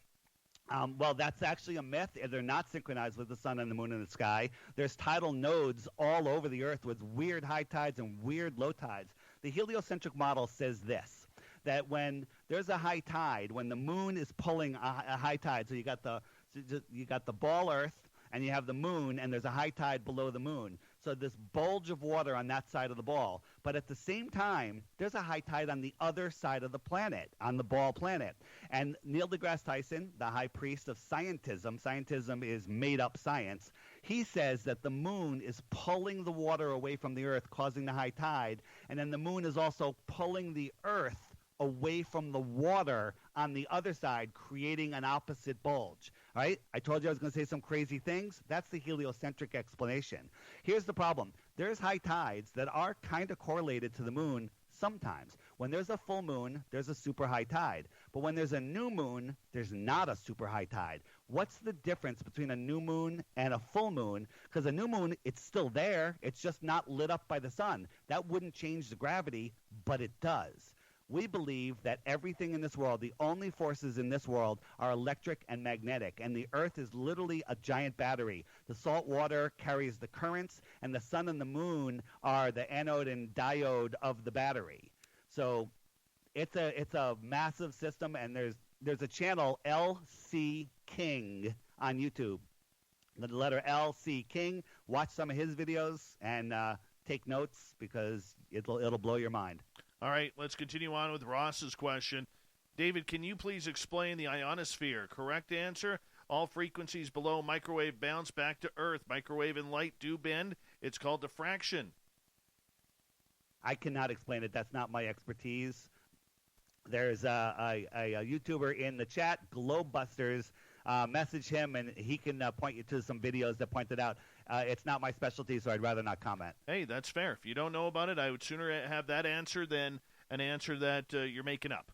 So there we go. Kevin is asking, if you think of the flat Earth as a Chicago deep dish pizza with that high crust around the edges, the Earth's pizza is spinning on a turntable with a dome, correct?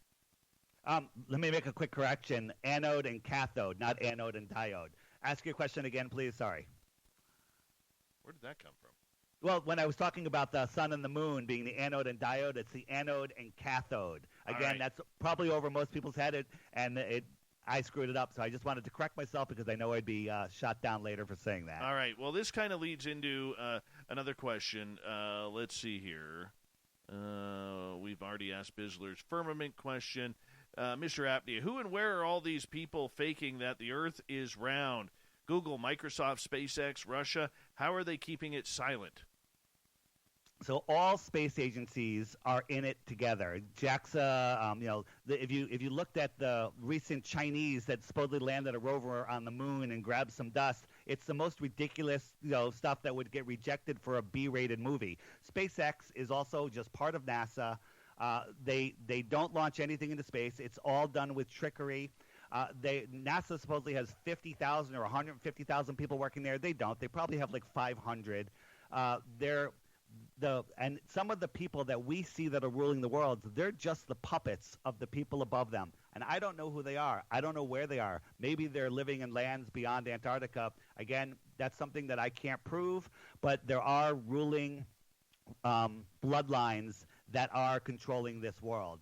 You've seen where almost all of the presidents are related to each other, and it's a pyramidal system, and we are just pawns in it.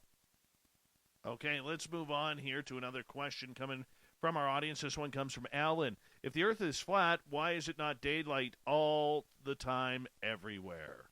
So light doesn't travel forever. The sun is small and close. When it goes away from you, it is blocked by the atmosphere. We have pictures from balloons where we have daylight next to dark without a barrier. You can just see that the throw of the sun's light is limited. I look at the sun like a Tesla coil, and the sky is filled with gases, and that Tesla coil will light up those gases. Maybe it's even lighting up the firmament, and nitrogen is one of those major gases that fluoresces blue. So maybe that's why the sky is blue. And one way to prove this is one way to prove that there's a difference between sunlight and daylight. So when the sun first appears on the horizon on one side of your home, you could go to the other side of your home, and it's light over there, but the sun can't go through your house. It's because the sun is fluorescing the sky, and its throw is only a certain distance. And so the sun will light up the Earth. Again, on the Flat Earth, Sun, Moon, and Zodiac Clock app, it shows you how the sun lights up different amounts of the Earth at different times of the year. All right. So did I answer the question? Okay, but what about in the northern hemisphere where, okay, you take Alaska right now or the Canadian territories where they're getting darkness 23 hours a day or 22 hours a day? Again, it shows you that on the app. And what it is the Tropic of Cancer is our inner northern summer. And that's a circle close to the center. And then a bigger circle around that on the Flat Earth map is the equator. And then a bigger circle around that is the Tropic of Capricorn. Okay, so right now the sun is over the Tropic of Capricorn. And the Tropic of Capricorn is over the outer southern lands. It's over Australia. So Australia is in the height of their summer right now. The reason the sun is low in our sky is because it's far away, like an airplane off to our side. It's low in the sky, and it's high in the sky for the people in the outer southern lands because it's over them. In 6 months now, the sun will migrate back to the inner circle, which will be closer to us, so the sun will be higher in the sky, like that plane that's 20 miles off to your left. Now it's only 5 miles off to your left. It's higher in the sky. Its arc that you see, just like the sun, is the path the sun takes over the flat Earth. And when it's a certain distance away, we don't see it, the light can't reach us, and it's dark. Here's the thing. In the summer here, the sun sets, and then it's still light for another 90 minutes in the inner north. But in the south, in certain areas in the south, like in South Africa, when the sun sets, it's pitch black in 5 minutes. That's because the sun that we see is moving faster when it's over the Tropic of Capricorn. 6 months apart, equal latitudes north and south, should have the same weather, should have the same sun patterns, should have the same day and night, but they don't. Should have the same temperatures as we talked about earlier. You know, it gets really warm. There's animals and plant life and stuff at 65 degrees north in, I think, somewhere around there, 60 or 65 degrees north in the inner north, but 60 or 65 degrees south 6 months later should have the same weather, the same amount of animals and life, but they don't. There's nothing other than maybe some penguins down there. So, again, this lines up with the flat Earth model. It makes no sense on the globe model. All right, let's continue on as we have 2 minutes left. Let's get to Nikki's question here. She is asking, where do you get your information from that you were convinced flat Earth is real? So a lot of people say, where do you get your information from? You get it from YouTube. Well, YouTube is like life. It has crap. It has good stuff. It has bad stuff. It has everything. You have to discern. When you go out in life, who do you make friends with? There's real mean people out there, and there's good people out there. You have discernment. So YouTube is just a host that hosts information. YouTube has been censoring a lot of information, so we get it from doing experiments ourselves. We do it from researching stuff that's been done online. We send up balloons. We do these laser tests. We use our super zoom cameras to prove that boats do not go over the horizon. We do tests on perfectly smooth floors to show you how things disappear from the bottom up. So yeah, we get our information from everywhere, but we use our God-given discernment to realize what is real and what is nonsense. And the helio-nonsensical model is complete and total pseudoscience nonsense. All right, I think we got a minute. Let's squeeze one more in. Solar Warden is asking, even if we assume all the tenets of the flat Earth theory, what then? We're still left with all the existential questions we have now. So the question is, we're still left. I don't understand the question. Well, we're still left with all the other questions. What's the purpose of life? Is there life after death? Is there, all of these questions that we still ask? Well, so if you understand that you are at the center of creation, I think it's our job here to figure out what our life's journey is. I believe we're having a soul's journey here, and the more in line you are with your soul, the better of a life that you'll have. But if you lose control of your soul or sell your soul, which is what the evil side is trying to make happen, then you have a bad life. So that's just my opinion. I think that's part of our journey to figure out what the purpose of life is.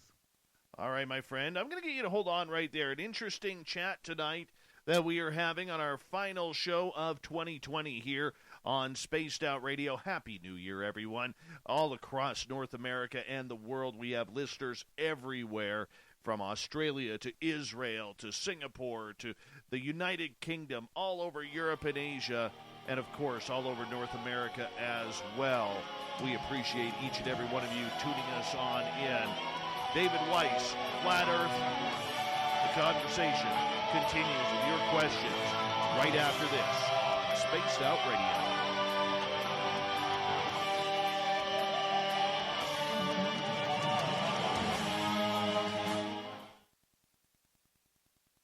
All right, my friend, we are clear. Okay. I'm having fun, man. I'm having fun.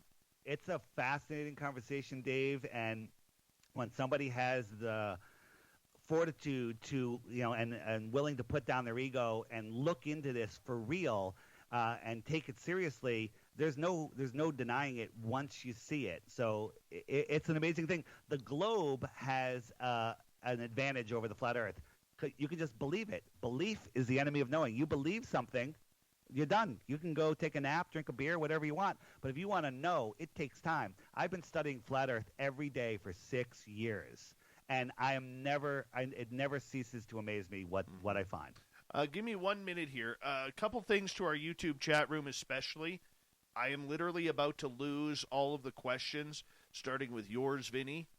And the reason why is the chat room is moving so fast that by the time it scrolls to the bottom, it's going to jump way up, and I'm going to miss them. So when we come back from break, and I'm asking a favor, because you guys are just kicking ass in the chat room tonight, if you could just repost your questions if I haven't asked them. I know it's a pain in the butt, but it would really help me out. I'll try and scroll back as far as I can and go from there. All right, number 2, I know we have a lot of new people in our chat room and listening in tonight. Now, for those of you wondering, what's going on, we're actually a live to tape radio show. Okay, so that's why we go to commercial break. We're not a podcast. We're an actual radio show. So that's why we do have music and intros and extras coming in and out of break. And it's a little bit different here if this is your first time.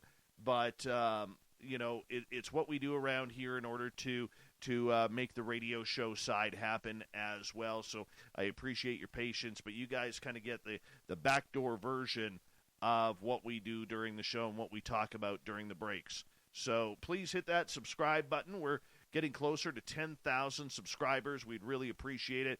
And if you like what we're doing or don't like what we're doing, give us a thumbs up or thumbs down. No, keep chatting there, Poulet de Bleu. Keep chatting. All right, that's what it's for. I don't want you guys to stop. It just helps me out if you guys can just repost your questions. And once again, I apologize. Ibarata in Singapore. How you doing, brother? Happy New Year to you. I'm excited for you. How many more hours for you, Ibarata, before New Year's?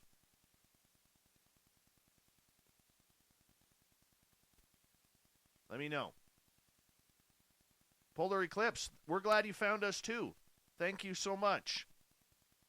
10 hours for Ibarata, so that would make it 2 o'clock in the afternoon in Singapore. Hey, Swamp Monkey, how you doing, man? How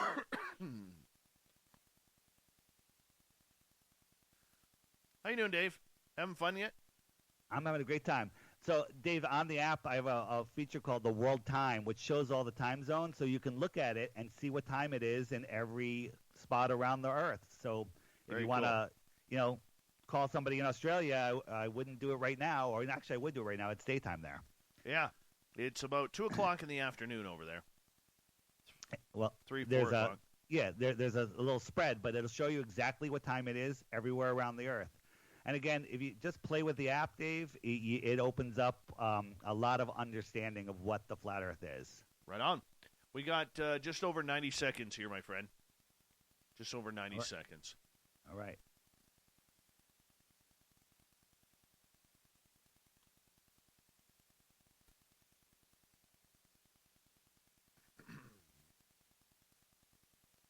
All right, and go here, and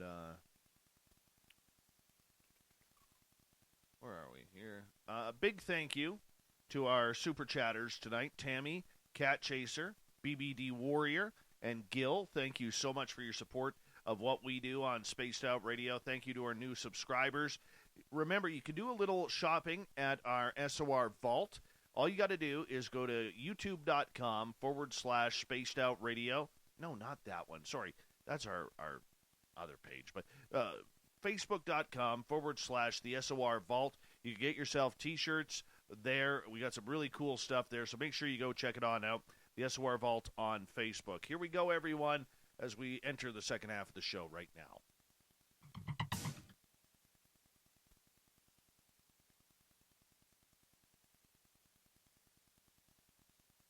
I'm not going to lie. I lied about that. I forgot that I have a 30-second break here. So we got like 15 seconds. I called it too early. Man. Oh. All right. Let's go. David Weiss is our guest if you're brand new here. So enjoy. We're having fun. Here we go.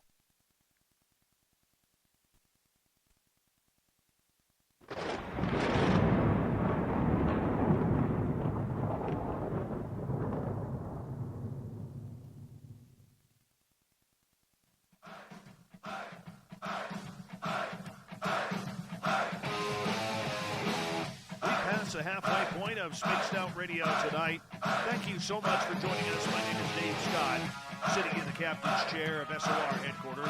Happy New Year to each and every one of you out there in Spaced Out Radio land who is spending the night with us. Yes, I'm very excited about this. Very, very excited. Cannot wait to say goodbye to 2020. I know. We should all have a big hug in after all this is done. That's my opinion. Who wants a hug from old Davey here? Just raise your hands. Hey, I want to remind you that if you miss portions of this show or others, head on over to our YouTube channel, youtube.com/Spaced Out Radio.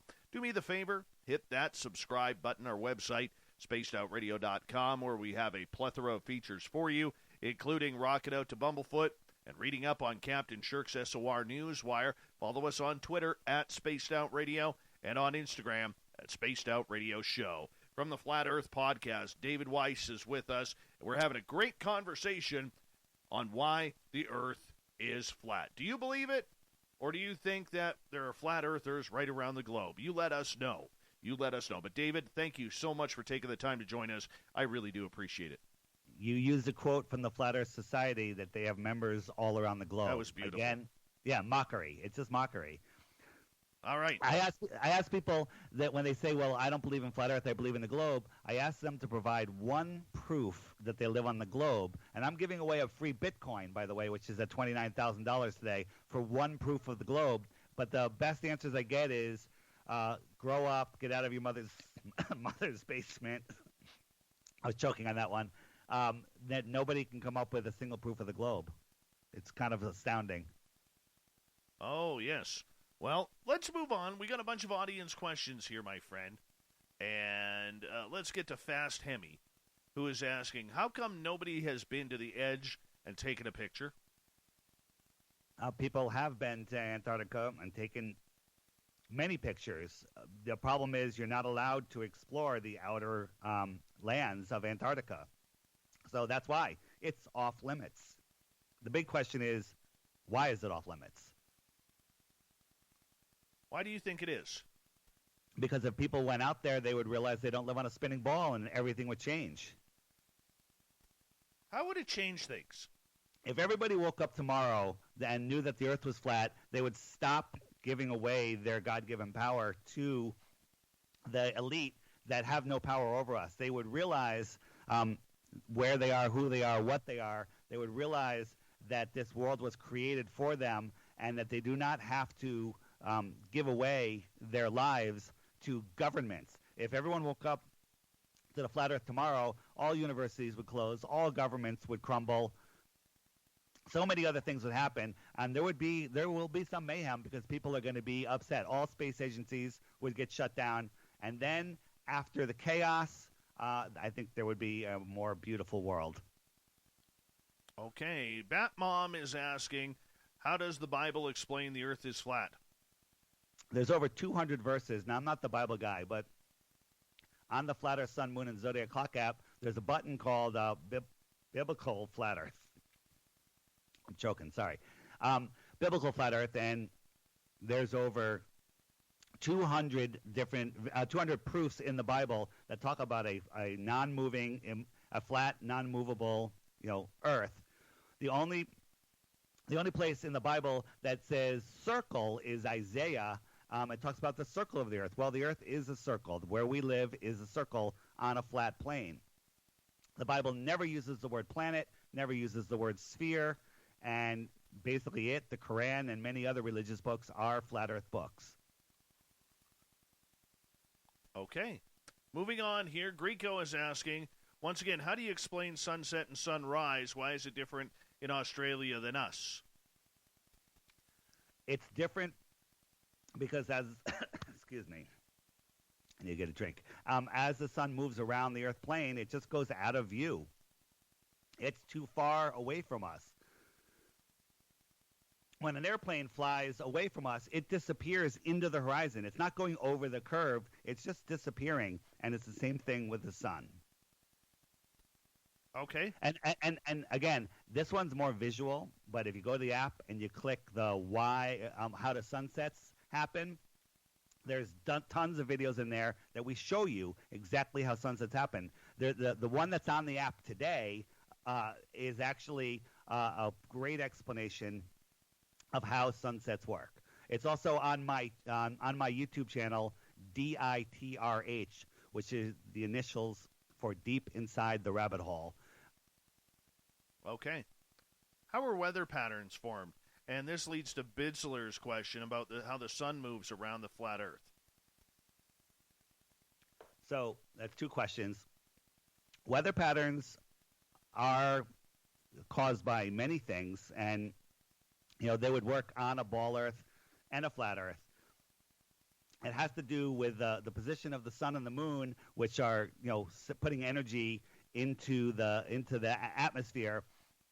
The sun and the moon travel around in between the two tropics, and I believe they leave a wake of energy that spins systems in opposite directions either side of the tropics.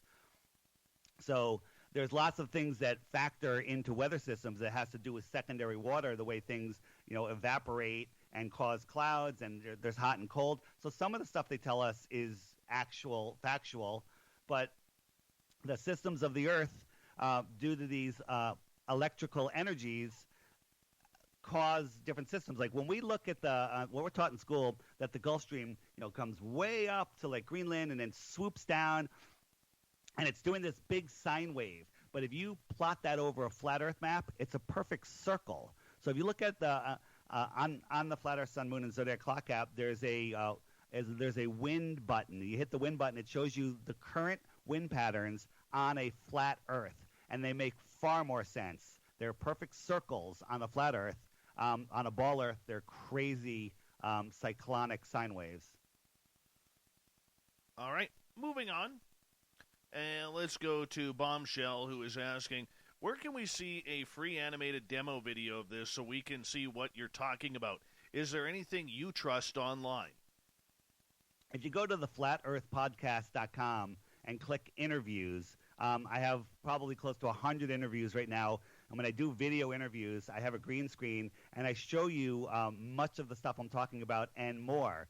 So there is a flat Earth model in there that you will see in every one of my interviews. So go to the flatearthpodcast.com, click interviews, and start watching, and you'll see a model of what I'm talking about. Or again, you can get my app. It's $2.99, and it's worth its weight in gold. Okay. How come the North Pole is right in the center? Because the North Pole is in the center. So that means there is no South Pole. Correct. There is no South Pole. There are no compasses in the south that point to a South Pole. If the Earth was a magnet like they told us, there would be south-pointing compasses, but there's not. Matter of fact, in Antarctica, compasses are so screwed up because they're so far from the North Pole that there's a thing called magnetic declination, where when you go someplace far south into Antarctica, you have to look at a chart that tells you what your magnetic declination is. So in some places, it'll say, all right, you need to adjust 10 degrees to the east to have to see where you really are. So ignore your compass and turn 10 degrees to the east, and that's really north. But there's certain places in Antarctica where the magnetic declination is 170 degrees. So your compass is pointing one way, and this chart by NASA is telling you to turn around and face the other way. So compasses do not work in the south because the north is where, is the magnetic north, and there is no magnetic south. Now, there's all sorts of theories that there's other multiple poles out in the south, magnetic poles, but that's a whole nother rabbit hole to get into. But navigation, North Pole is at the center. Some people think there's a magnetic mountain at the north. I don't know what it is. It could be energy coming out through the earth. Again, another place that's pretty much off limits. All right, Mario is asking, how come stars rise in the east and set in the west? Because the stars in the sky are spinning above the flat Earth. And why do they go in the opposite direction in the south? Well, think about this. You're on a flat plane, and you're close to the north. You're north of the equator, and you look up at the North Star, which is in line with which is just over the North Pole on the flat Earth. And that disk is spinning clockwise. It's coming from your right shoulder to your left shoulder. And now if you go to the south and turn around and face south, they're now coming from your left shoulder to your right shoulder. They're going counterclockwise, and it's simply because you turned around. The same question is going to come as, why is the moon upside down in the south? And I say, go in your room, draw a 6 on the ceiling, and walk to the end of your room and look up at that 6. Now walk across the room and look up at the 6. It's now a 9. And that's just because you're on the other side of the flat room. That's deep. Okay, I'm getting a lot of questions about telescopes. What are we actually seeing then when we look into a telescope? Yeah, we're seeing lights in the sky. As I said earlier, the only thing we could truly say about the luminaries in the sky is that they're lights. We don't know how far they are, how big they are, what they are, but our optics have outgrown their lives. You can get a super zoom camera or a good telescope and zoom in on the star Arcturus or Sirius or Capella, and it's nothing like what NASA shows us. You'll see a pulsing geometric, sacred geometry, shapes and colors. It doesn't look like a solid object. It looks like, in my opinion, some sort of energetic thing. I don't know what it is. Again, it's above our head. We're speculating, but it doesn't look like a gas ball burning, trillions of miles away. Think about this. This is going to take a second to explain. If you look at the heliocentric model, the sun is like one of those big yoga balls. The big yoga balls, you can't even get your arms around it. And the earth is a BB or a small marble next to it, right? That's about the scale that they tell us. Imagine if the sun was just a mile over your head, Dave. And if it was a mile over your head, it would fill the entire sky. You with me? Right? It would also burn me. Yeah, well, we turned down the heat, so it's over. So it's so big, it fills the whole sky. Now we move it 93 million miles away, and it went from filling the entire sky to the size of a coin held at arm's length, right? Just like we see the sun. If I doubled the distance, it's got to get that much smaller again. Could you see it? And I'll make it easier. If we 8 times the distance, any logical mind would say it would be so small you couldn't see it. Well, 8 times the distance to the sun is what's known as a light hour. The distance light travels in 1 hour. They tell us that the stars that we see in our galaxy when we go out at night are other suns like ours, and bigger ones and smaller ones. But the closest star in our galaxy, according to science, pseudoscience, is 4.5 light years. I just demonstrated that we could not see our sun at a light hour, and the nearest star is 4.5 light years. This is another one of those crazy things I'm telling you about the heliocentric model. All right, moving on. Jenny is asking, do you have a map of the flat Earth? Where's a good one to find? So, again, we don't have a perfect map of the world, but if you look at the UN flag, that's basically the flat Earth map. It's used for navigation. It works. It shows you time zones. If you look at on my app, the Flat Earth, Sun, Moon, and Zodiac Clock app, wherever the sun is in its once-around journey, it's noon at those spots, and you can verify that the sun is over those spots at noon. So that map is accurate. What's not accurate is the globe. The continents are all the wrong size. They have, South America's too small, Africa's gigantic, and Greenland small, when, in fact, I believe the opposite is true. And If you have a globe in your office, or anyone listening has a globe, go grab it right now, turn it upside down, and read the sticker on the bottom. It says, "This is not for educational purposes, only for decorative purposes." And that's because the globe is a bunch of nonsense. Well, it has been proven in maps that they always seem to make the United States a bigger country on the map because of the popularity and the power of America. If you look at the two photos or images that NASA, there are two top images of Earth from space, which, by the way, they admit aren't photographs. They admit that they made them in Photoshop. But if you look at them, it shows the United States. On one of them, the United States is over twice the size as it is in the other one when the spheres are the same size. But what you don't realize is all of the other continents are missing. So you have to assume that all of the other continents, all of them, are on the other side of that ball. It makes no sense once you see it. Again, watch some of my interviews. I bring that up in every interview. I show you the images, and I show you how ridiculous the idea that all of the other continents are hidden on the other side of that ball. All right, moving on here. Another question. BBD Warrior down in Australia is asking, why would a flat Earth be such a big deal? Our ancestors believed in a flat Earth, still believed in a creator as well.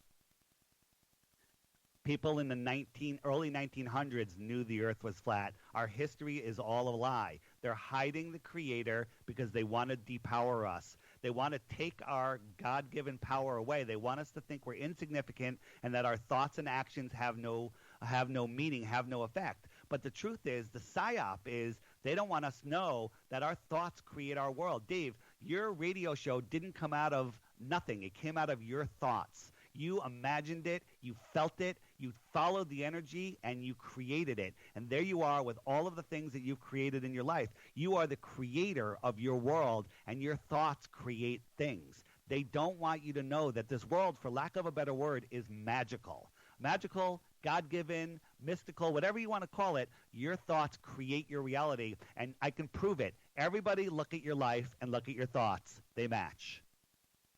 All right, continuing on here with audience questions, Vinny is asking, where are the NASA whistleblowers and such? We get whistleblowers from everywhere. I was interviewing David Rodriguez. He's a famous boxer, and he has a podcast. And he was telling a story where he was at an event where Buzz Aldrin was there. And David has researched the moon landing enough to know that it's complete nonsense. And he went to Buzz, and he said, "Hey, Buzz," quietly, by himself, he said, "Hey, Buzz, I know that you never went to the moon. What's the deal?" And Buzz looked at him, smiled, patted him on the back, and goes, "You're a smart kid," winked at him, and walked away. Okay? So, if I went to the moon and someone said that to me, I'd be a little upset. Go watch the video of the first guys that came back from the moon, their press conference. They literally looked like somebody just shot their dog. I would be jumping up and down. We went to the moon. We made it back. If you watch any of that footage, it's complete garbage. So what was the exact question again? I kind of went off. I'll debate that for a second because I would definitely have that look after not showering for a week, after crapping my pants. It was weeks later. Or weeks later, whatever it is, crapping my pants in a diaper in an astronaut suit. That can't be very comfortable. Being in cramped quarters can't be good for the body. The weightlessness cannot be good. Dave, I'll give you that. I'll retract that statement because, again, I'm speculating on somebody's attitude. But if you look at any of the details of the moon lander, how it connected with the orbiter, if you look in any of my interviews, I show the moon lander. It's literally made of curtain rods, duct tape, tin foil, and paper mache. Just look at it. Ask yourself, would you go in that thing and let them sink that in the ocean? Because you'd have to be able to do that to go into outer space. But it looks like a homeless tweaker shelter built by the Three Stooges. I'm sorry to laugh. That was kind of funny. All right, Alan Young is asking, if there are no satellites, how do we get Google Earth pictures? They're just from high-altitude airplanes, maybe some of those satelloons. That's all. Oh. And they're laid over a grid and wrapped around a ball in Photoshop. Okay, wonderful. Ibarata is asking, why is Mars round then? Mars, how do you know Mars is round? All we see is a light in the sky. When you zoom in on it, it's a light. But here's a question I ask you. Everybody, look up right now at the lights in your ceiling. Stare at them and tell me what shape the floor is. And I don't care what shape your lights are. The floor is flat, and the lights could be flat. They could be round. They could be triangular. It has nothing to do with the floor. Mars is not a planet. Mars is a light within the Earth system. Everything we see in the sky is within the Earth system, not the solar system. All right. Or the solar system. Vinny is asking, as we've got about 4.5 minutes here before we got to go to break at the top of the hour, after the sun sets, can you see it then through a telescope? Great question.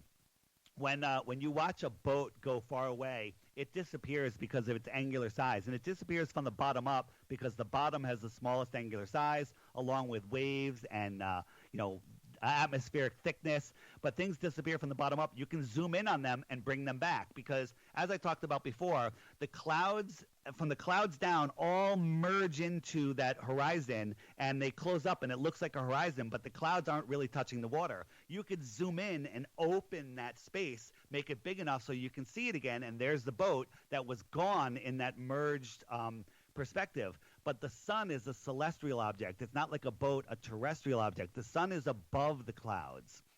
And the sun moves beyond them. Just like if somebody was standing on the other side of a fence and you're sitting on the ground, as they walk away, their head will set below that fence as they walk away from it because you're below it. So the clouds are way above our heads. The sun is above the clouds. We see the clouds merge together, and as the sun goes away, it just sets from the bottom up. Again, today on the app is a video showing exactly how that works. All right. Bomber is then asking, so how do you explain sunset? When you're standing by the ocean and watching the sunset, what are we seeing if the Earth is flat, and what is stopping the water from pouring over the edge? So, again, does water pour over the edge of a lake or a pond? No. That highest land is surrounding it. We are in the Antarctic basin, just like a pond, is in the basin that surrounds it. You can't go to the edge of a lake and fall off. You can go for a walk, and I couldn't tell you what's beyond the edge of that lake because we're not allowed to go there. So, again, what is beyond the a couple hundred miles outwards? We don't know because we're not allowed to go there. It's speculation. What was the other part of that question, Dave? Oh, I have to find it. My YouTube chat jumped here. So I'm scrambling here to get back. Never seems to work. Never seems to work. Why doesn't the water fall off and the sunset? Yeah, the sunset from shore. Check out my YouTube channel, DITRH, the initials for Deep Inside the Rabbit Hole, and just watch, as of the date of this podcast, it's probably the newest video, how the sun sets. You'll see it. I show it scientifically, provably, and then you can go look at it for yourself with new eyes. All right, let's. We got about 2 minutes here. Let's get another question. Is my good friend JML, she is asking, what made you start believing? When I stopped believing. When I started knowing. I believed that we lived on a spinning ball, and I refused to look at evidence. The people that really rail against flat Earth, they have two things in common. One, they think the flat Earth is something ridiculous that none of us think, and they have no idea what the helio-nonsensical model actually is. Once you look at either one of them, you start seeing, and it's not about believing, it's about knowing. And I know we don't live on a ball. Large bodies of water at rest lay flat. So, my question is, how many flat bodies of water does it take to make a sphere? And the answer is they never make a sphere. And the other thing is, on a ball Earth with a space vacuum above us, the second law of thermodynamics says you can't have high pressure next to no pressure or low pressure without a physical barrier. And gravity is not the answer. What is gravity? Does gravity exist in your world? Yeah, so Neil deGrasse Tyson, again, the high priest of our scientism, says he has no idea what gravity is. They have to make up dark matter and dark energy to fill in 96% of the equation. Dave, if I owed you $100 and I PayPal'd you $4 and I said the rest is I'm sending over in dark dollars, you can't see them, but they really exist, would you be happy that I paid you in full? No, that's a complete and total ridiculous thing. Gravity does not work. The three-body problem proves it.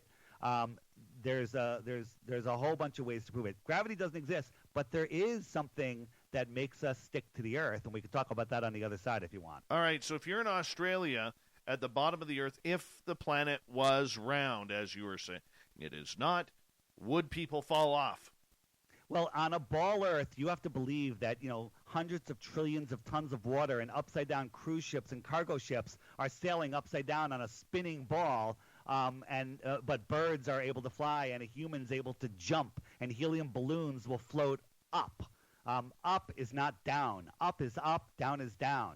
Left and right and, are relative to your position, but up is up, down is down. And as I said, with the Go Fast rocket, we saw the moon from Arizona when it was over Australia. That proves Australia is not on the bottom of a ball. All right, David Weiss is our guest from the Flat Earth Podcast. We have him for another 30 minutes here before we get to the SOR Newswire and the Thought of the Day. Stay tuned. Spaced Out Radio continues right after this. Happy New Year, everyone.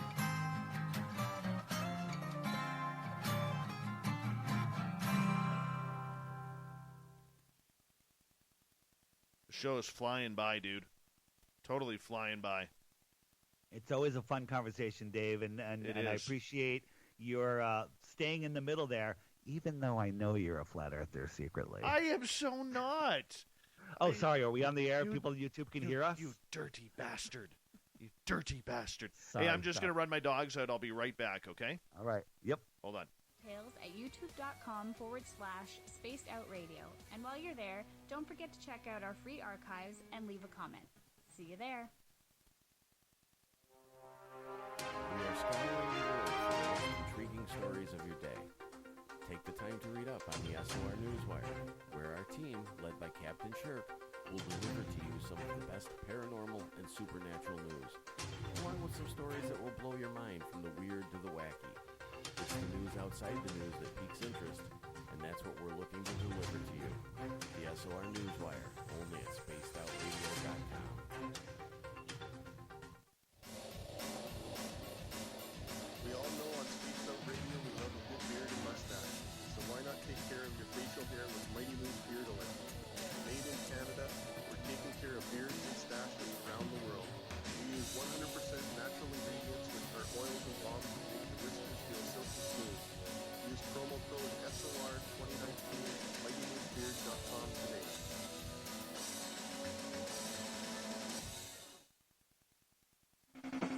The party is always on. Moose Bay. The Moose Bay Fever is where you know you can visit Canada's West Coast. Open until 2 a.m. nightly. The Moose brings at the rock while serving some of the best rated food in the city. The menu starts at $6.95. Why party anywhere else in Vancouver when the Moose is right? Get your horns up and rock with the Moose, the official party bar of Spaced Out Radio. Looking for creative ways to get your company out in the public? How about advertising on Spaced Out Radio? Our sales department is waiting to hear from you, and we can work around any budget. From commercial spots to banners to special promotions, there are many opportunities to get your name and product out to our SOR listeners. For a price guide and more information, please contact us at sales@spacedoutradio.com. For the price of 1 cup of coffee a month, you can become an SOR Space Traveler. The Space Travelers Club is a place where you can interact with other listeners, either live during the show or on our great forum. We want your stories, pictures, comments, and ideas. You'll get live video streams, exclusive content, and be a part of our newsletter. Stay in touch with everything SOR. The Space Travelers Club is just $5 a month at spacedoutradio.com.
All right, everyone, we're back.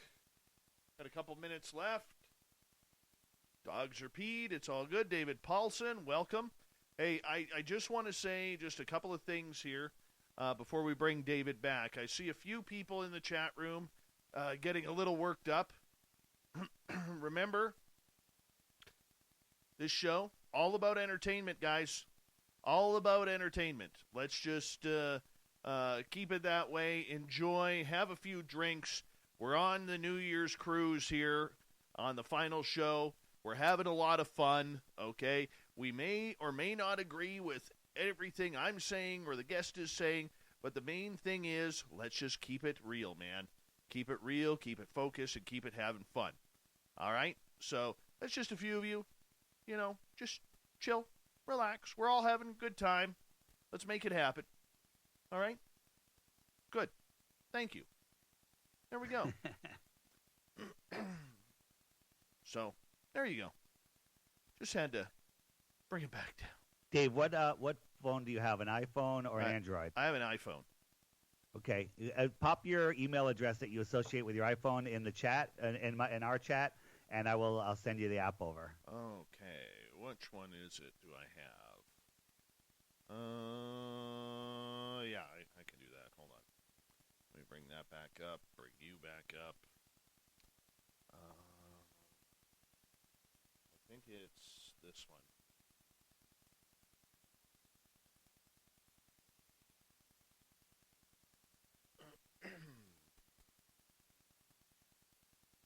All right, we got about 30 seconds.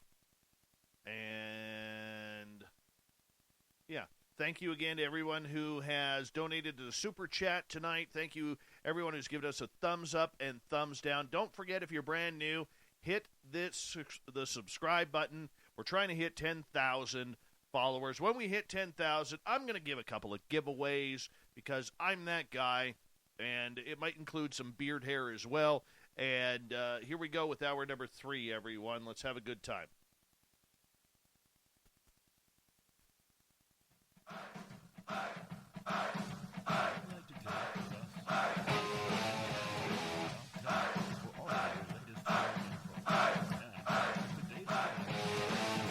Third and final hour of Spaced Out Radio is now underway. My name is Dave Scott.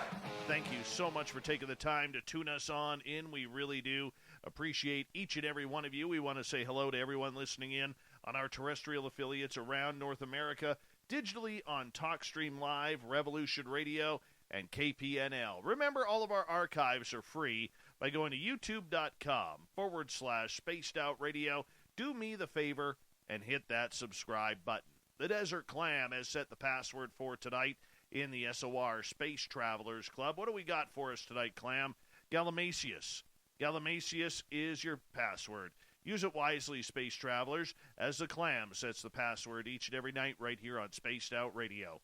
Our website is spacedoutradio.com, where we have a plethora of features for you, including rocking out to Bumblefoot and reading up on Captain Shirk's SOR Newswire. Follow us on Twitter at Spaced Out Radio and on Instagram at Spaced Out Radio Show. For the final time tonight from the Flat Earth Podcast, we bring in David Weiss. We're having a good conversation, a good time here, and whether or not you agree with it, the one thing that this is this is good darn radio. It's darn good radio, and we're going to continue on here. David, welcome back. Thanks for having me back. And the question you have to ask yourself is, if it's upsetting you, is can you think of one reason you live on a ball? And when you really look into it, you'll find that there are none. Then ask yourself again, why are you so upset? Well, let's continue on with the audience questions here. Greco is asking, if you don't know what's at the edge, how do you know there is an edge? I don't. Easy as that? It's easy as that. I mean, we don't know what's beyond the shoreline of Antarctica, other than what Admiral Byrd reported in 1957, or give or take a year. He said that he flew over a land bigger than America that is filled with resources that no human has ever touched. That's the last we heard. Right after that, Antarctic Treaty. You can't question the treaty until the year 2041. Something's up, Dave. Well, maybe a few of us will be around to see when that happens. Geez, how How They'll old will kick I the be? can down the road right then. They'll say, oh, now 2081. Oh, goodness. I would be 70 years old. 70 years old. My goodness. Huh. We're close to it. What year? 2041? Yep. I'll be 68? 68. Oh, my goodness. That's old. That's old. Anyways, moving on here, as we got a bunch of questions still from our audience. Persevere is asking, what do you think about the Tower of Babel? Was it really a tower at the top of the glass dome, firmament? And now that I think about it, I hear of a plan for a building to reach the sky by 2024. What's your thoughts? I haven't heard about that building. I heard about space elevators again, which is just theoretical nonsense. I wasn't around. I don't know the story of the if the Tower of Babel was a real thing. It may have been, but that's a heck of a tower. But they built stuff back then that we can't even fathom building now. So again, I don't know. But if you look at the Disney logo, and Disney's part of this, Disney is part of the mind programming. It's a dome with a tower poking through it, and we know that they're trying to get through the firmament. Hillary Clinton, in her consolation speech when she didn't win the presidency, talked about cracking that glass ceiling, and she was referring to the dome. Okay. Moving on. Cedric is asking, hi Cedric, how you doing tonight? If the Earth is flat, how do you explain earthquakes or plate tectonics? So the story of plate tectonics isn't true where they're separating, from Pangea. Now, when the Earth was created, maybe whoever created it separated lands and made the islands, made all the continents. But earthquakes are just a natural function of the Earth. Actually, some earthquakes are man-made. They're using scalar wave technology to shake the Earth. There are pressures underneath us. There is lava below the Earth. There's lava tubes. They're not coming from the center of the Earth. So yeah, there are little shakings of the Earth, but that's it. The Earth, continents are not drifting away from each other. 4 inches a year or something like that. All right, Tommy is asking, what accounts for toilets flushing differently if there is in a northern and southern hemisphere? That is a myth. It's not the case. I have 2 toilets that go in different directions in my house, and I do not live on the equator. It all has to do with the way the water enters the basin, but it's not a real thing. It's just a myth. All right. I'm continuing on here with the audience questions as we scroll up in the chat room here. So I know there's a bunch. Just have to make sure, and then I can find them here. All right. Bear with me. Dead air sucks for radio. I'm just saying. It really does suck. But DQ is asking, has our guest heard of Tataria mud flood? Again, in the app under the web resources, there's a Tataria mud floods button. If you click that button, bring food and water because you're not coming out for a long time. So I believe that there was a reset, kind of like what we're hearing about now, that happened in the late 1800s, possibly even the very early 1900s. There is evidence of buildings that we can't build today that were supposedly built when people had, horse and buggies. None of it makes any sense. There are buildings today in every city, everywhere, where there are floors well below the ground with windows well below the ground. So there was some sort of mud flood. Was it worldwide at the same time? Was it massive sections of the world? I couldn't tell you that, but there is definitely evidence of prior civilizations far more advanced than we are now. All right, let's get to another question from Flesh Wound, who is asking, how does the sun reset each day without seeing it reset? It just goes in a circle like a clock. Imagine a clock with the sun stuck to the hour hand, and it just goes around. And when it's far enough away, you can't see it because it's very close to the Earth. The optics in the sky are very tricky. And again, there's lots of videos on the app that show how the sun sets and how we see the sun. I personally believe that the sun itself is not a physical object, or at least the sun that we see, that it is projected into the Earth system. Okay, Brett is asking, are the current solar corona flares an earthquake volcano activity happening right now because of electronic magnetic connection being fake? So the solar flares, the coronal mass ejections, are not real. The sun is nothing like they tell us. And volcanoes, there are eruptions, but they're not volcanoes with lava coming from the center of the earth. Again, I'm not the expert on that, but there is evidence of cone-shaped mountains spewing lava out of the top is hard to find. We could find it in movies. Now there are, like in Hawaii, there are lava tubes that spew lava that is crawling all over some of the islands in Hawaii right now and other places in the world. So again, it's not what they tell us. It's something different. Ibarata in Singapore is asking, do you believe in more than 3 dimensions as Carl Sagan illustrated? I don't believe it in the way Carl did it. But there's, I believe that there's a heavenly, non-physical realm above us. Can we explain it? I don't know. It's just a belief. There may be. I can't prove it, so I'd rather not go there. All right. If you could get a telescope to the other side of the world or some sort of satellite-type image, what do you think we would see? When you mean the other side of the world, like the underside? The other side of the coin. If we're at the top part of the coin, what's on the bottom?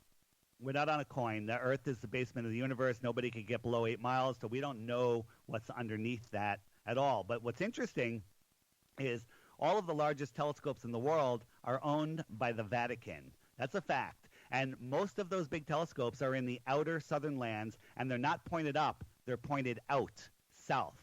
They're pointing across the plane and not up. So that's fascinating in itself. Oh, interesting. Very interesting indeed. Okay, well, let's see what else we got out there because the audience is reloading with their questions. And let me ask you this. If the flat Earth, are you saying that we are stationary in the universe? So we are the universe. We are the center of creation, and everything we see is within the Earth system. You got to get rid of the word universe. We are all that there is, and everything is within the Earth system. But they're not rocky planets. They're not galaxies. These are lights in the sky that are local to the Earth. And they're spinning above the Earth. The Earth does not move. We prove that with the perfect clock-like work of the stars and the sun and the moon and the wandering stars, which now are called planets.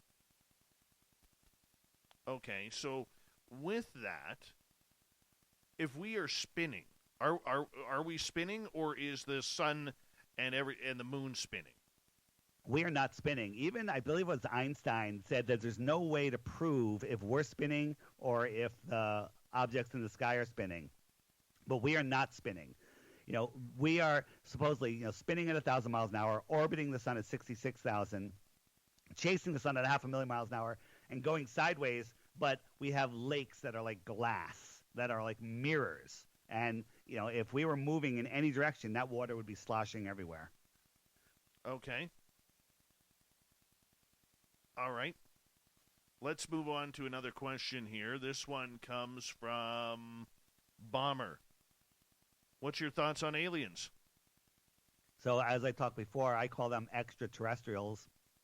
If there are extraterrestrials, which I believe there are, they come from the extra terra. Terra is land, territory. And they come from the outer spaces across the Earth plane, or perhaps below the Earth. Maybe there's stuff going on below the Earth that we don't know about. Again, that's speculation, but extraterrestrials are probably humanoid, and they probably speak English, if you ask me. They're a day trip away on an airplane versus trillions of miles, and then they come here and crash in Roswell. That's nonsense.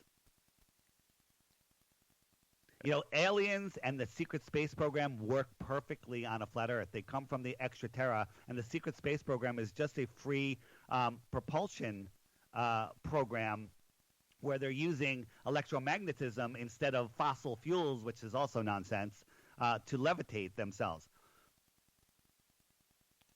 Have you ever seen a UFO? Anything I see in the sky that I can't explain is by definition a UFO. How about up close? Personally, not that I know of, but I probably have and just didn't realize it.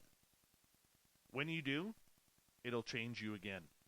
But again, what's more likely? It came from the closest star, which is 25 trillion miles away, or it came from the outer spaces across the flat Earth. It flew here in a, saucer, whatever levitates, and it came here, and then it goes back. It could come here for lunch and then go back. It doesn't have to travel 25 trillion miles. The closest star is 25 trillion miles away. Let me explain what a trillion is.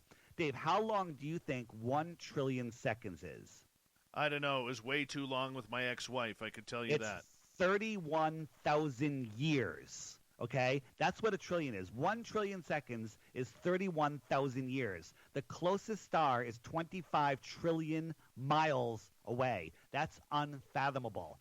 Extraterrestrials, if they are real, which I do believe, they're coming from the extraterra beyond Antarctica. It's simple. That's simple. The story of coming that distance from outer space is the nonsense that I was talking about earlier. Okay. So these extraterrestrials, you think they are hidden somewhere on flat Earth? Well, I believe, so again, it's beyond the shoreline of Antarctica. It's with speculation. On my channel, DITRH, you can find a video if you just search the outward flow of civilizations, and then my channel name, you'll see a talk I did where I talked about, the disappearing Aztecs and the Mayans. They all of a sudden picked up and disappeared. Perhaps they went south, outwards, and they went to an outer land. Maybe there was a big climate shift, a climate change, not because of pollution, but they went outwards. And a new civilization started at the center. There's lots of stories. The Bastak Saga talks about how life started at the center. It's a big rabbit hole, but if you listen to that and open your mind, that is a possibility. I'm not speaking for other flat earthers. I'm speaking for myself because, again, that's all speculation, but it makes sense. Go ahead. All right. Persevere is asking, do you think Space Force is for the people or another one of those flat earth ruler programs? It's space farce, if you ask me. Nobody goes to space ever, in my opinion, and so it's just another mind control thing. It's not real. Okay. I mean, they may have people in it, but nobody's going to space because nobody goes to space. Watch any NASA SpaceX rocket. Watch the landings that they're doing. None of it makes any sense. And these rockets are crashing into the ocean. Again, on the app, if you go to What About NASA, we have so many videos of them faking stuff and how they fake rocket launches, how they fake space shuttle launches. It will blow your mind. Okay. We got about 7 minutes left with you tonight, and we're going to continue on with audience participation and questions that we have here for you. So let's talk a little bit about gravity. You mentioned it just a little bit ago. You don't believe that there is a gravity because we are, kind of glued to the planet when we're standing on something flat, correct? Right. So gravity is a theory, according to, again, I'm quoting Neil deGrasse Tyson. He said himself in many interviews that they have no idea what gravity is. Every test to prove gravity, mass attracting mass, has failed, but it's still just a theory because they need it to hold their helio-nonsensical model together. So, again, as I said before, you have to believe that on a spinning ball that there's trillions and trillions of tons of ocean and cruise ships upside down in Australia while we're here and birds can fly and I can jump. That makes absolutely no sense. So what holds us down? If the Earth is the basement of the universe, and as I talked about before, the only true forces are electric and magnetic, the Earth has a measurable negative charge to it. And every meter you go up, the voltage increases by, I think, 100 volts. Every meter you go up. This is measurable, testable science. So okay. that negative charge it attracts things to the Earth. It attracts down. And there's some, arguments over that in the flat Earth community, which is great. It's good debate, where some people say that buoyancy and density, relative density, sort everything out. Lighter things go up, and heavier things go down. But we believe that the negative charge of the Earth is a weak force. Just like they say gravity is a weak force. It just establishes a down, and an anvil will drop faster than a feather, and a helium balloon will go up because it's lighter than the air that surrounds it. So that's what gravity is, and you can prove this because we can defy electromagnetism. If you go on YouTube and search like tinfoil electric anti-gravity, they make these little tinfoil triangles and they electrify them and they go up. There's a channel, Good Times for All, GUD times for all, a number 4, I believe. He did an experiment where he had some mylar balloons holding up an object that was floating above the floor, and then he added a static charge to it, and it got heavier because it changed the electric potential of it. Okay, so with our technological advances that we do have today, have any scientific flat earth people conducted any type of experimentation to prove your theories exist? Yes, if so, what are they?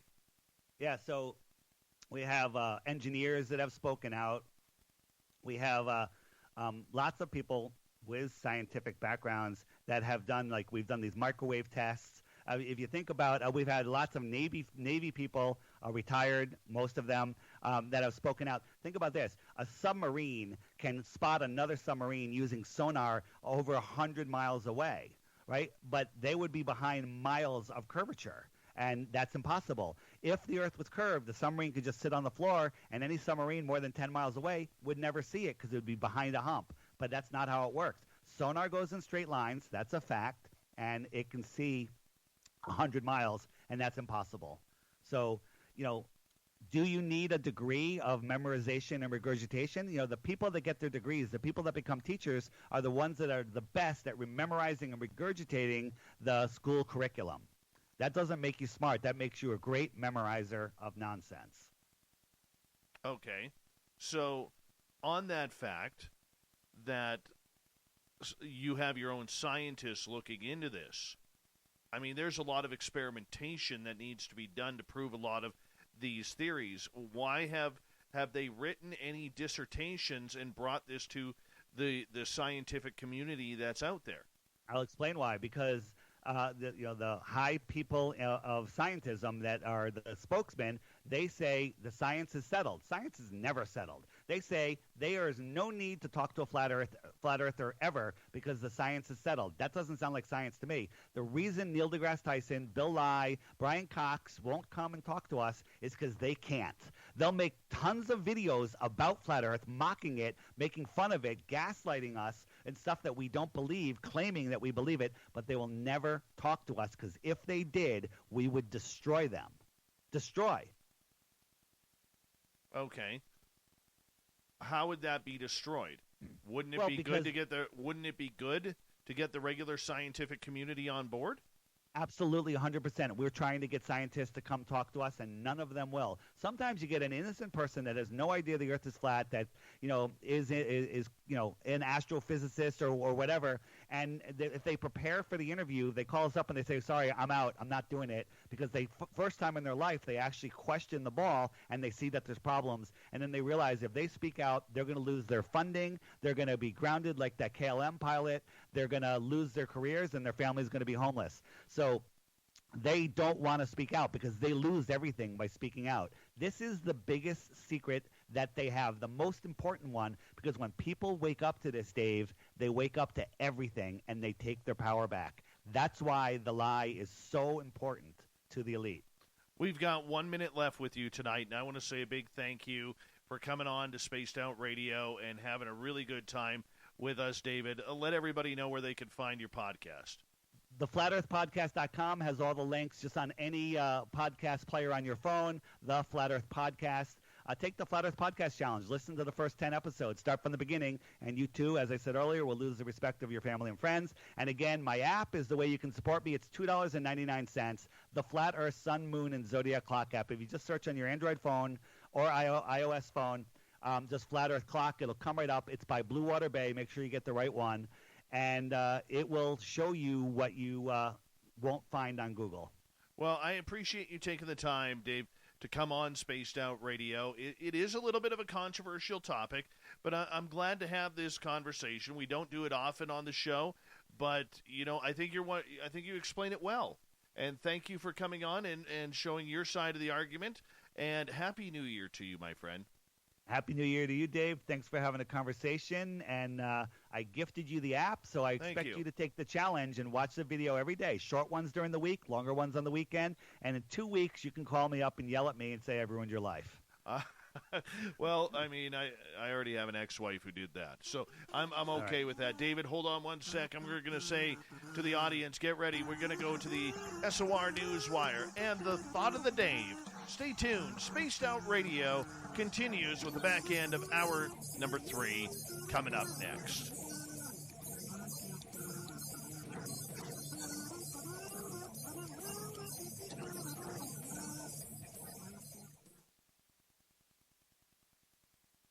All right, my friend, good job. Give you a few claps.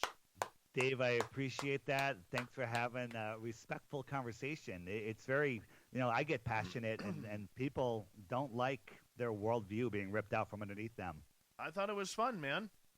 Dave, you did a great job, and I will feature this on the app this weekend on your YouTube channel, and you'll get a ton of views. All right. I appreciate that. Thank you. All right, Dave, anything else? You take care, my friend. I got to get ready for the news here, and you take care, and all the best to you over the new year, and all the best in 2021 to you and your family, man. All right, same to you, Dave. Thanks. Thank you so much. Appreciate you. Bye-bye. Bye-bye. Very nice guy. Very nice guy. Very nice guy. I like him.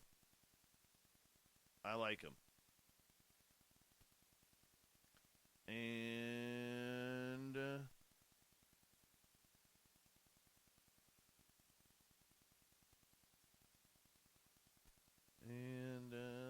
let's go here. Sorry, I'm just looking for something here.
Hey, Howard, how you doing?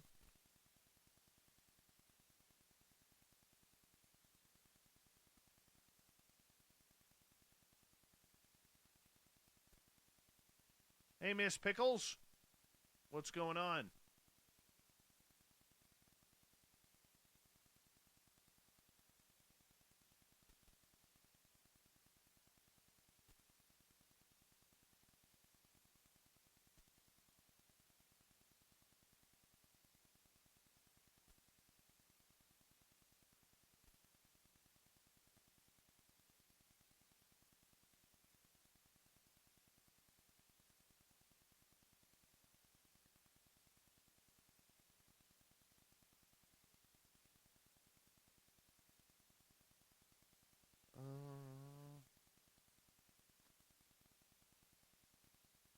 Let's go here. All right, we've got about 90 seconds, everyone. Damn it, I forgot to ask the breakfast for dinner question. Son of a gun. That's terrible of me. Terrible.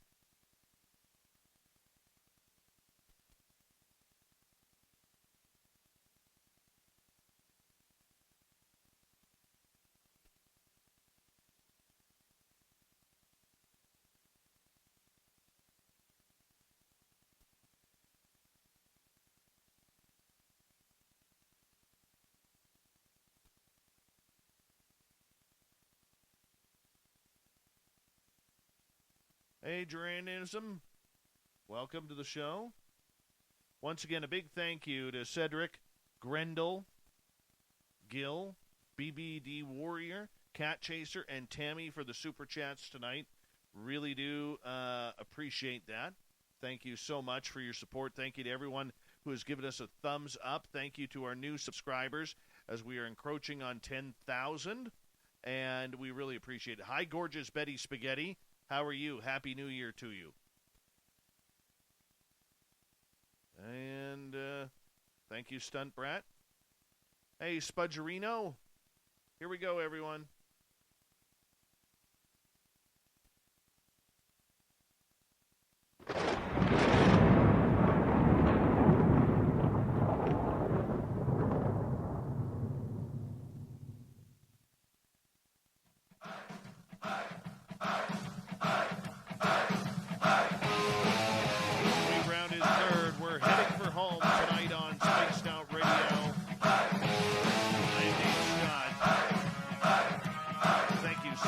Choosing us.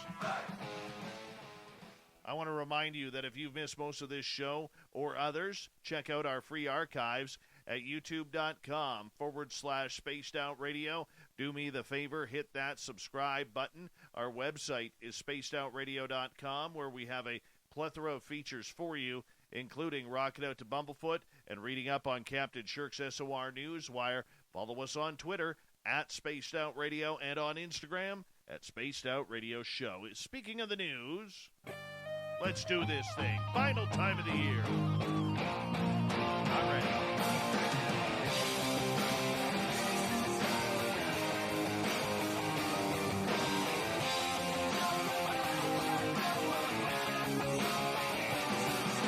The news is always changing, which is why we bring you the SOR Newswire at the end of every show. Weird, strange, wacky, sometimes spirited. But before we bring in the news, once again, a big Happy New Year to all of our listeners right across North America and around the world. Thank you for supporting this show. I know 2020 was not the best of years for a lot of us, and let's face it, COVID really sucks. It does. All right? And that's a whole different topic. But the main thing is, a lot of you guys found us for the first time. We were given some great opportunities on radio stations for the first time, and we are so thankful to be able to broadcast each and every night to you here Monday through Friday that it's just wonderful, wonderful for me to be a part of your lives. And please reach out in the new year in 2021 if we haven't heard from you already. We really want to hear from you and say hello, so thank you for taking the time. All right, we're going to go off to Japan right off the bat. This is definitely a unique health benefit. As it comes to a close this year, several companies and product manufacturers are trying to cash in on the overall negative feeling people have towards 2020. For example, Burger King in Japan is reportedly offering a burger that can allegedly ward off bad spirits. I could use a few of these. Burger King Japan announced on their YouTube page, the company announced the arrival of their new spicy Yakuyoki Whopper, containing spicy garlic flakes and a special spicy sauce. But the sandwich has another selling point. It may get rid of evil. Burger King Japan hints on its website. In Burger King's commercial, a group of employees are shown bringing the burgers to a temple in Chofu City, Tokyo, where they appear to be blessed. The caption also explains that it will be difficult for Japanese citizens to carry out their traditional end-of-year events like attending similar blessing services at temples due to the difficult nature of 2020. it is custom in Japan to visit a temple or shrine around the new year and pick up a yakuyoke amulet to ward off evil spirits. The burger is also made with garlic flakes that are made from Japan's hottest golden gang. I don't know about you, but reading this story, I'm starting to froth at the mouth. I can feel it. The burger, it is said to increase the overall hotness of it. Oh my gosh, this sounds so good. Come on, Burger King Canada, we need this. This isn't the only time that International Burger King has seemingly used the negative perception of 2020 to inspire a burger. The story calls it a sandwich. A burger is not a sandwich. Okay? It is not. It is a hamburger. Just like there's no such thing as vegan hamburgers, there's no such thing as a burger being a sandwich. Anyways, after surveying fans, the restaurant chain used the results as inspiration for the burger, not sandwich, which contains a chicken foot, overcooked noodles, sardines, thick caramel sauce, and Jell-O. Top it off on a burnt bun. What was that for? Oh, that was in Brazil, by the way, not Japan. But I want one of those spicy Whoppers. I do. All right. Big controversy here in Canada. Why? Because in the province of Ontario, Finance Minister Rod Phillips, during Christmas, posted Christmas videos of him saying, look, we know it's hard that you can't be with family and having to use Zoom and social media to connect with people. In the meantime, he skipped out of the country to go party in St. Bart's. Yes, the jet-setting Ontario Finance Minister will find it a lot chillier, literally and figuratively, when he disembarks from his jet in Toronto. Why? Because the Premier, Doug Ford, is pissed off and angry for him doing this. The Premier was vowing to have a tough conversation with Phillips, but offered little information on his fate that awaits the wandering cabinet minister. Ford has demanded the one-time CEO of Post Media return home and get a lashing. A lashing. This guy probably would not have a lashing like this since he was caught stealing $5 out of Dad's wallet back in 1972. I'm telling you, this guy's in trouble. Anyways, Doug Ford there was vowing a tough conversation with Phillips, but offered little information of the fate. The opposition has called for his resignation. What a jerk. Honestly, what a jerk. This guy, telling all the residents of Ontario, too bad, so sad that you're locked down. I'm feeling for you. We got this together. And in the meantime, he skips out and goes party in St. Bart's while he's filming this from his hotel room. Yes, this guy needs a good kick to the shins. That's what he needs. Come on, Toronto, you like soccer over there. Kick him in the shins. Anyways, here's one. An Australian tennis temptress who has struggled on the court is now reportedly serving up skin only for fans. Yes. Angelina Grajovic, who's 19 years old, turned to the site OnlyFans so she could keep playing tennis after making just $5,000 in earnings on the pro circuit this year. She made her debut in 2018 but has struggled to get the kind of wins and sponsorship that would fatten her bank account. The ITF Tour regular has won just 8 of her 36 career singles matches and has yet to earn a WTA world ranking. This young girl may want to think about giving tennis up. The tennis pro is now building on her 19,000 Instagram followers to get them to become paying customers. Followers have long enjoyed the aspiring tennis star's photos. The Sun and said OnlyFans, which has packed with failed athletes, porn stars, and C-list actresses, has more than 24 million users. Grajovic reportedly poses nude on her platform, and she is not alone in the tennis world. One-time number 17 rated Bernard Tomic has also starred in several OnlyFans clips with girlfriend Vanessa Sierra. Oh my. This thing's a little hot here. Woo, the color. Anyways, after a lousy outing in Tunisia, a photo Grajovic posted earned more than 1,600 likes. She captured the picture. They mad at you 'cause they ain't as bad as you.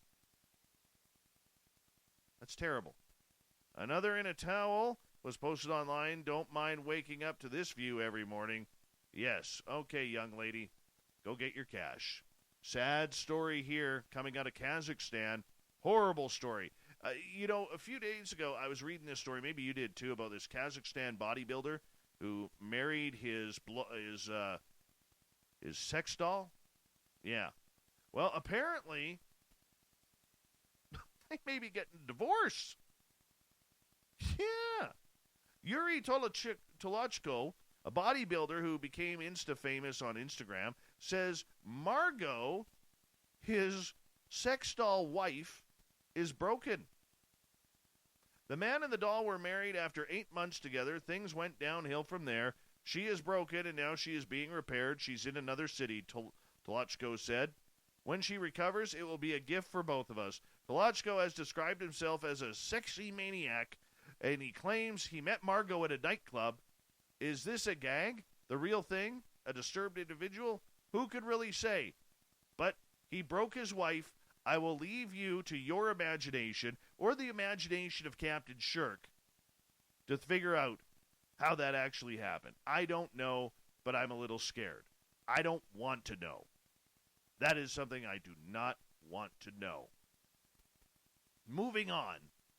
An Australian father trying to protect his children from a kangaroo when the animal punched him in the face on the eve of Boxing Day, a holiday celebrated the day after Christmas.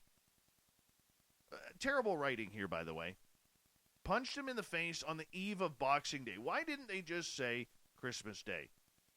Just like there's Christmas Eve on the 24th, Christmas Day, and then Boxing Day. There is no eve of Boxing Day unless you're writing it as Boxing Day evening. Sorry, the red pen came out there. Mitchell Robinson, by the way, and his children were outside their home in Southwest Rocks, New South Wales, when he spotted a large marsupial digging holes in the front yard on Christmas Day. Okay, so it was Christmas Day. And anyways, Robinson, who is already recovering from a broken arm, is seen bending down in a video down to grab the dirt and rocks from the ground in an attempt to shoo the animal away. However, the kangaroo went total Mike Tyson on him. Before he could hurl the rocks, the kangaroo lurched near him and punched him right in the face, then kicked him. Oh, that dirty bastard. Anyways, once Robinson was down on the ground, the kangaroo ran off. Tina Rowe, friend of the family, who was nearby during the attack, says that it was pretty clear the kangaroo wasn't leaving the property without a fight. It was just staring at him. And he picked up something, trying to shoo it away. As soon as he did that, you could see it was going to go at him. Noting the animal was massive. Big male kangaroo, big chest. Aside from the minor scratch, Robinson didn't suffer any injuries from the attack. You know what? I'm just going to say this. If you're going to go mano-a-mano with a male kangaroo, you got to get those children to bring out the portable speakers, the Bluetooth speakers. You got to go in, you got to get your trunks on, put on a robe, take the wife's robe, put the robe on, and get the kids to hold the speakers up high. So that way, at least you go in with a theme song. Okay? It pumps you up for this stuff. Trust me. Years of hockey taught me that. All right? This guy could have done much better if he had a theme song. You imagine walking in to Midnight Oil's Beds Are Burning or AC/DC's Thunderstruck? This guy had prime opportunity for a good fight. All right? And he blew it. And he blew it. And instead, he's a laughingstock. Terrible. Terrible. A well-preserved Ice Age woolly rhino, with many of its internal organs still intact, has been recovered from the permafrost in Russia's extreme northern region. Media reports that the carcass was revealed by thawing permafrost in Yakutia in August. Scientists are waiting for ice roads in the Arctic region to become passable to deliver the animal to a laboratory for studies in January. The carcass is among the best preserved specimens of woolly rhino found to date. Most of the soft tissues are still intact, including the intestines, some thick hair, and a lump of fat. Its horn was found next to it. Oh, this is cool. In recent years, as the ice inside the permafrost increasingly melts across vast areas of Siberia because of global warming, there have been significant discoveries of mammoths, woolly rhinos, and cave lion cubs. A foal known as Lena the horse, alive 42,000 years ago, was found in the permafrost in the one region. Anyways, this is kind of cool. Scientists dated the carcass from 20,000 years to 50,000 years ago. More precise dating will be possible once radiocarbon studies can be done at a laboratory. The carcass was found on the bank of a river in the Abiyesk district, close to the area where another young woolly rhino was recovered in 2014. Researchers dated that specimen, which they called Sasha, at 34,000 years old. Scary incident here. Small plane made a miraculous emergency landing on a Florida beach after suffering engine trouble shortly after takeoff. The Federal Aviation Administration said the single-engine Cessna 172, owned by Dania Beach marketing firm, took off from Fort Lauderdale at around 2 p.m. and was in the air for about 10 minutes before making the emergency landing on the beach sand. The aircraft makes regularly scheduled trips between Fort Lauderdale and the Bahamas, Broward Sheriff Fire Rescue spokesperson Michael Kane said. It appears in this case the aircraft had possibly just taken off when it experienced engine trouble and was unable to return to Fort Lauderdale. Beach visitor Derek Thompson captured the video of the plane's landing. He landed on the beach right in front of me, and I saw people down the beach and a few just run to get out of the way of the plane. The plane went up, and its nose kind of dug into the sand a bit. When it finally came to a stop, it came back down on its wheels. The pilot was able to exit the plane uninjured. To say this was a miraculous landing would be a great understatement. The FAA is still investigating. And finally, here's a pair of good thieves. Sometimes we need some good stories out there. You know, we really do. A New Mexico couple who thought their pair of old dining chairs had been stolen from outside their home returned from a weekend trip to find that the thief had returned the chairs with a fresh coat of paint and new upholstery. How cool is this? University of New Mexico student Conrad Duran said he spotted the two chairs left at the side of the curb on Christmas Eve and decided to take them home to try and fix them up for use inside the Albuquerque home he shares with his girlfriend Andrea. I just grabbed them and left them outside of my garage door, which is really not that close to the curb, that I had to go to work, he said. Duran said he was dismayed to return home from his double shift to find the chairs had been stolen. I've gotten a few items stolen from me over the years living here ever since I moved, Duran said. It's one of those things when you come to terms with it, you just do. So Duran said he and his girlfriend Andrea were shocked when they returned from visiting family during the weekend to find the chairs had returned to their porch with a new coat of paint and new upholstery.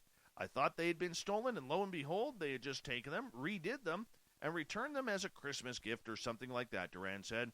Now they just look absolutely beautiful, and they do, if you go online and look at it. Duran said there was an anonymous note on one of the chairs about doing good for others. Another case of suspected theft had an unexpectedly happy ending earlier this month when Tommy Cook of Virginia was reunited with his long-lost 1969 Camaro. Cook said the Camaro was stolen from his auto repair shop in Woodbridge in 2003, and there were no developments in the investigation until Cook himself spotted the car in a Maryland auto shop while looking over another Camaro for a friend. Cook said the car is in better shape now than when it was stolen. It now has an engine. Look at that. Always a positive line as we head into the Thought of the Dave.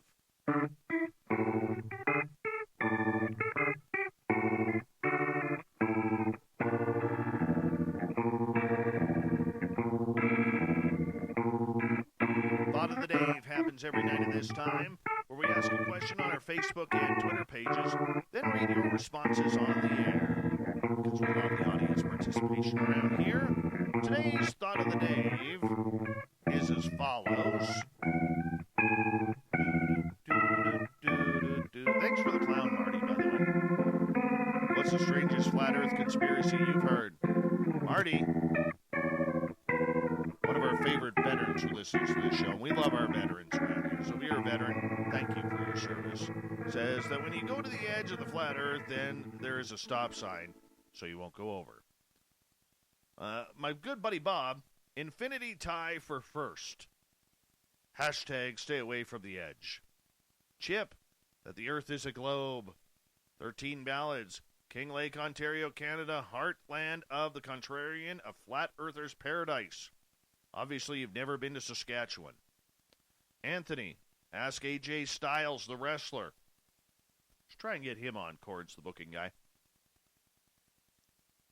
Robot guy, weirdest conspiracy? It's flat.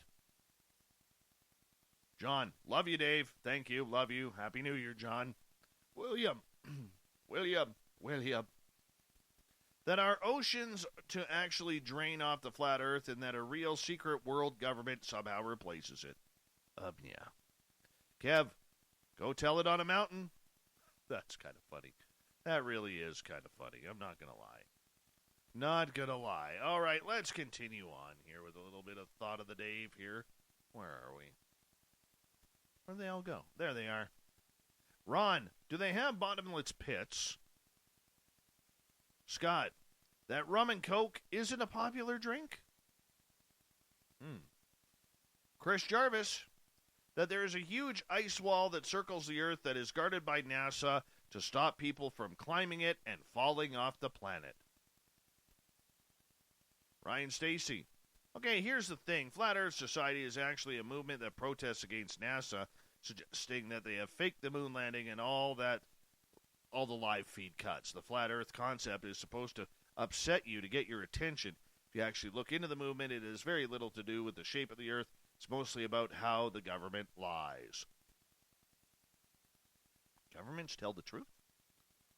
Kirky Kirk Show. The only one where they suggest the earth is flat. That's why we call him the Kirky Kirk Show around here. Bob, the vaccine works and will fix everything.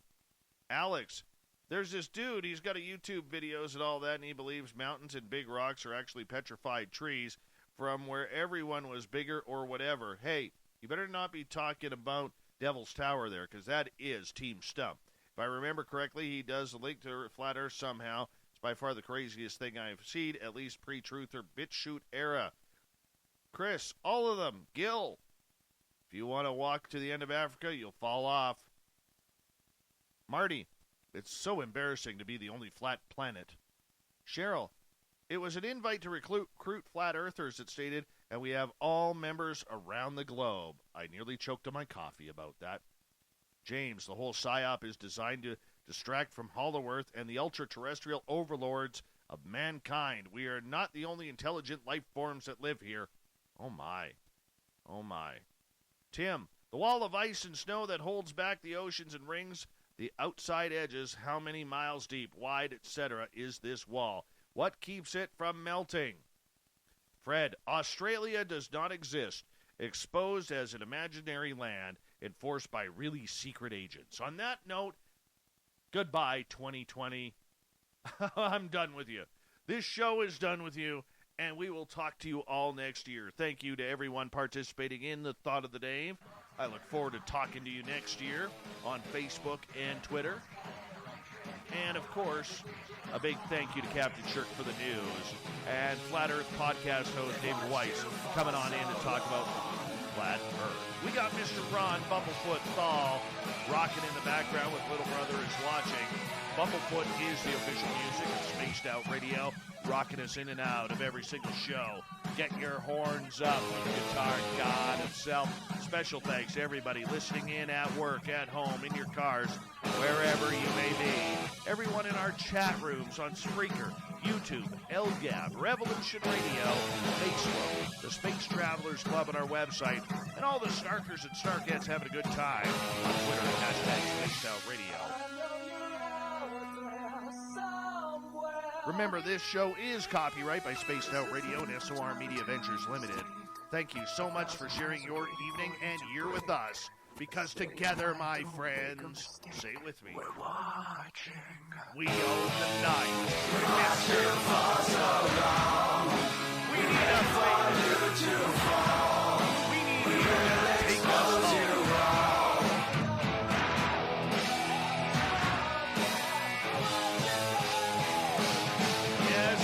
Train has docked for 2020, but in 2021, we shall ride again. Your seats are always available. Your tickets never expire. And if you want to bring a friend, we got room for them too.